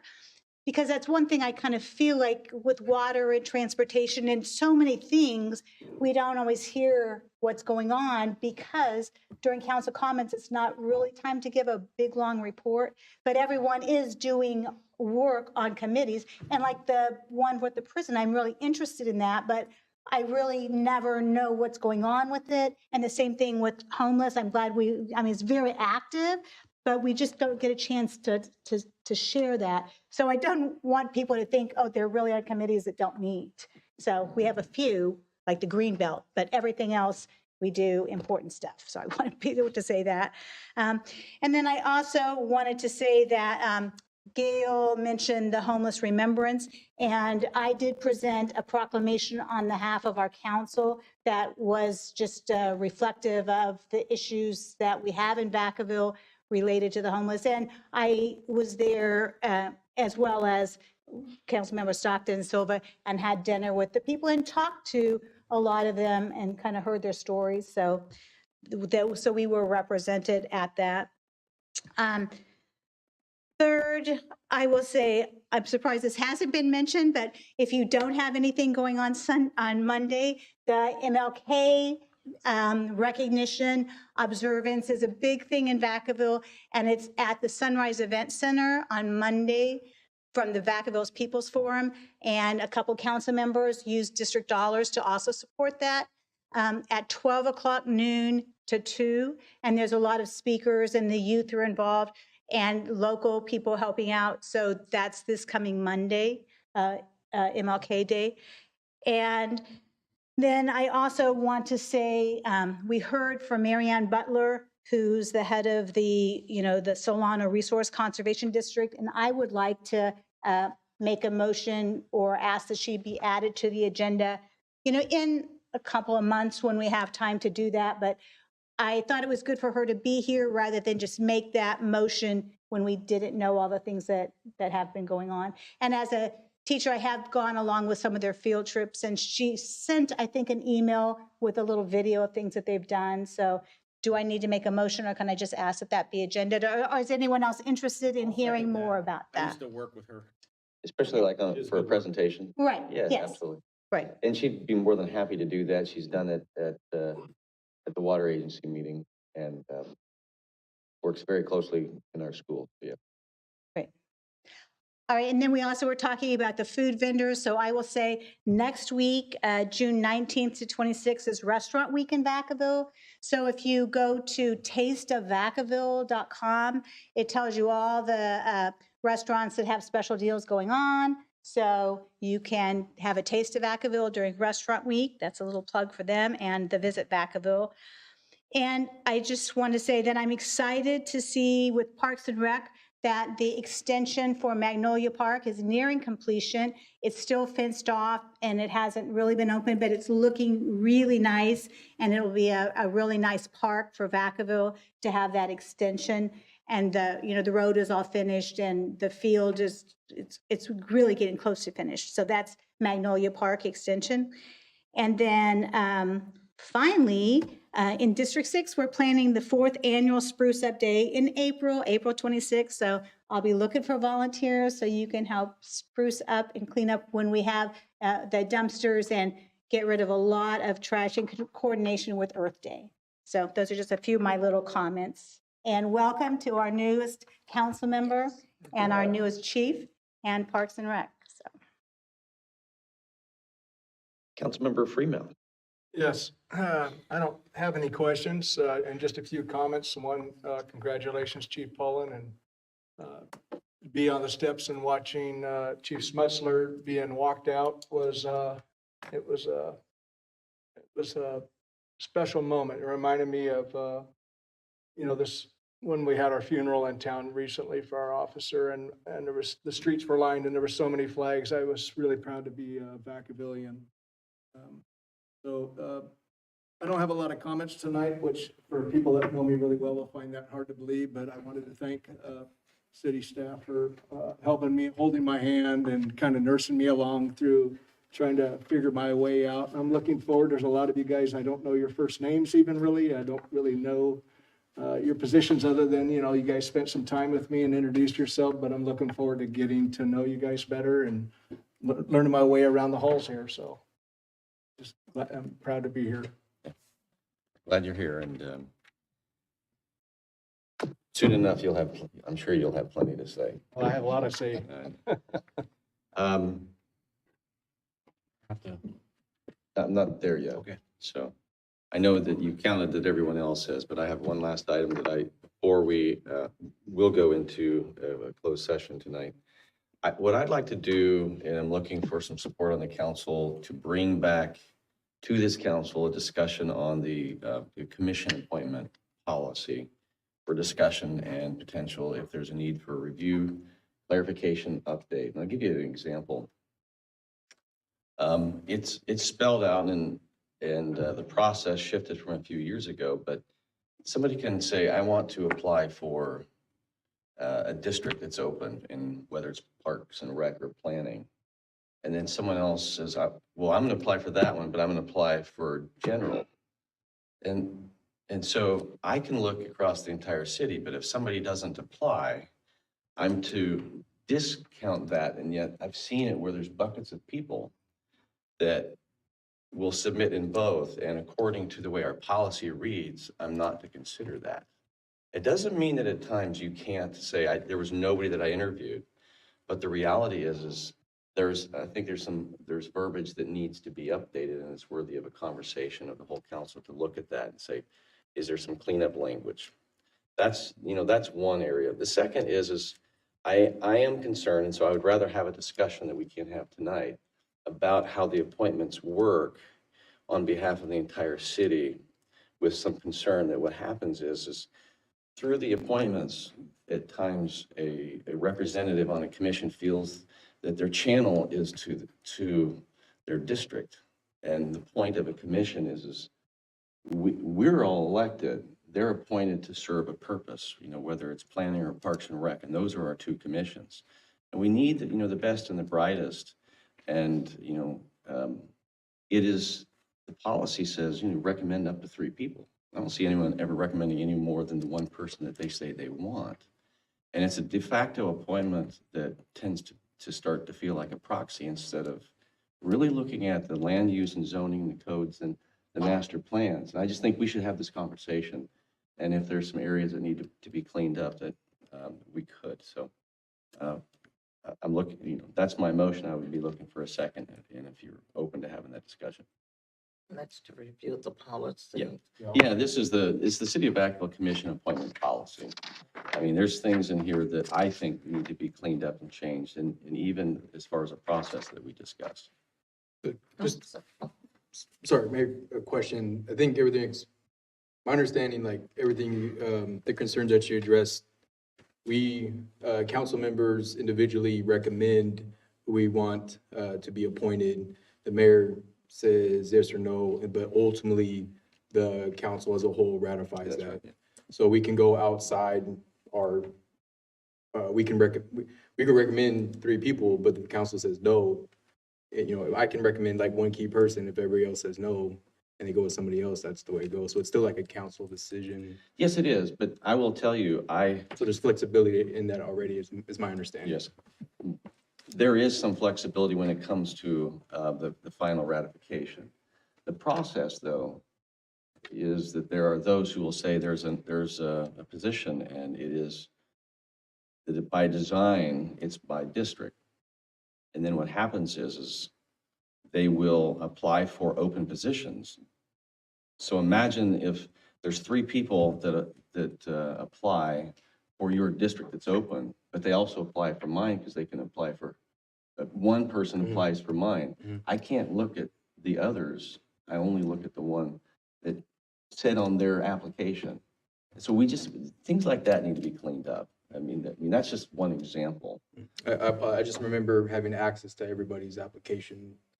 Oh, no, we see everybody's application, but the review process, and this is a discussion that I had with staff when I went through it, was, no, you need to follow this because this is what the policy is. And it's like, well, it doesn't make any sense. I mean, what we have is we have people throughout the city. And so this is where I'm open for the discussion to bring it so that we can have the conversation. Because hypothetically, one idea is people just apply. And by district, it may have some weight in interviews. But what we're doing is we're channeling it down to highly qualified people that never get considered because for a myriad of reasons. And I had that happen to me. So I'm just saying, I think, I'm asking for us to be able to review the policy. That's all. I'll second it. I don't have a problem reviewing the policy. Oftentimes, they need to be updated. And that's the whole point is whatever this is would be adopted by the council, but that way we can have a conversation of what that looks like. Yeah, Sorry. no, sure. Would it be, sorry. What's the time? I forget what the timeline is when we go out. The application process has begun.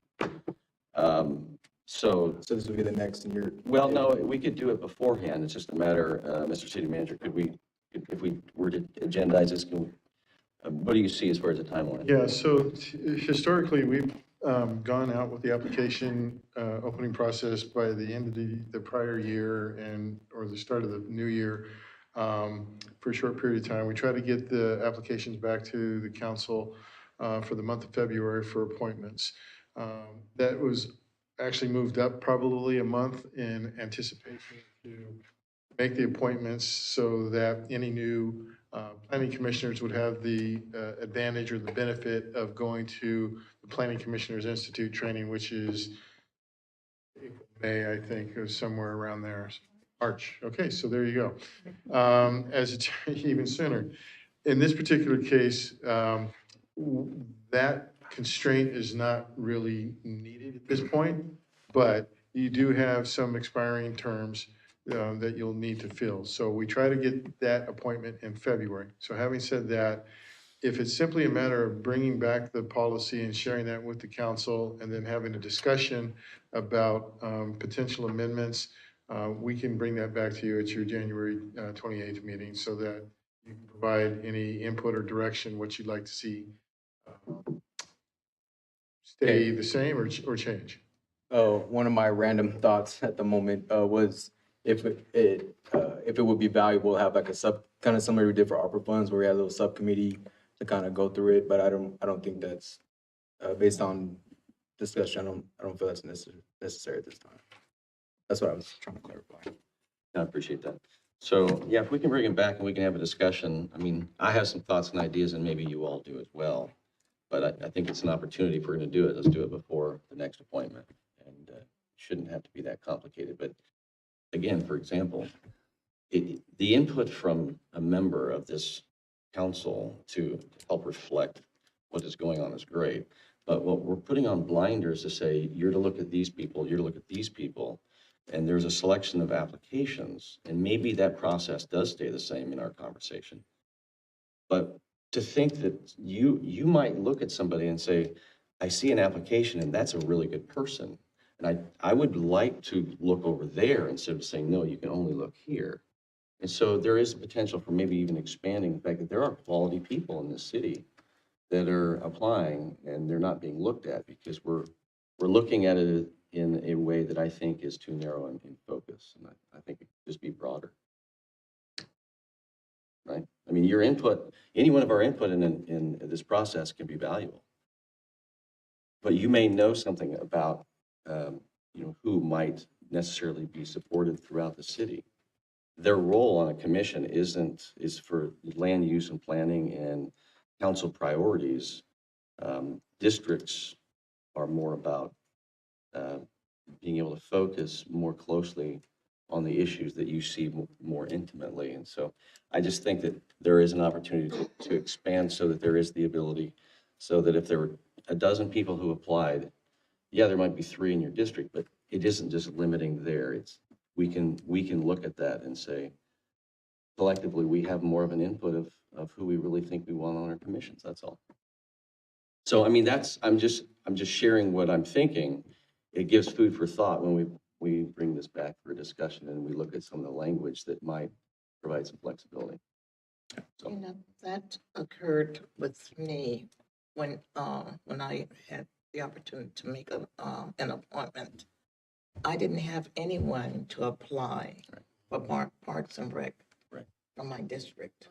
Right. And so this thing is it's restrictive in ways to say we are elected by people, and the representation of a commission should be if there's people who are applying, you may make note that it's there and you may have input, and that's what I think we might be able to come up with. So that's the reason for the discussion, so that we're not limited by a policy. And you may agree or disagree with any recommendation or some cleanup language, but we can't talk about what it actually is unless we bring it back. So I have a motion and a second. All All in favor? Aye. Aye. Any opposed? It's good for discussion. So just bring that to the next council meeting, and that way we can, whatever process we have, then we can address it with the applicants. With that, we're going to go into closed session. We have 4 items, none of which will have any report outs, but there is, Councilmember Stockton, you are going to be recusing yourself. And then you have some. Yes, thank you, Mr. Mayor. Tonight, to avoid conflict of interest, I'm recusing myself from participating in closed session item 12A regarding litigation over approval of the North Village Development Project because my residence is located within 500 feet of the project boundary. And with that, we're going to close tonight in memory of former Mayor Dave Fleming. So, good night, back. So you always have papers for people. Did they show you how to do this? Yeah.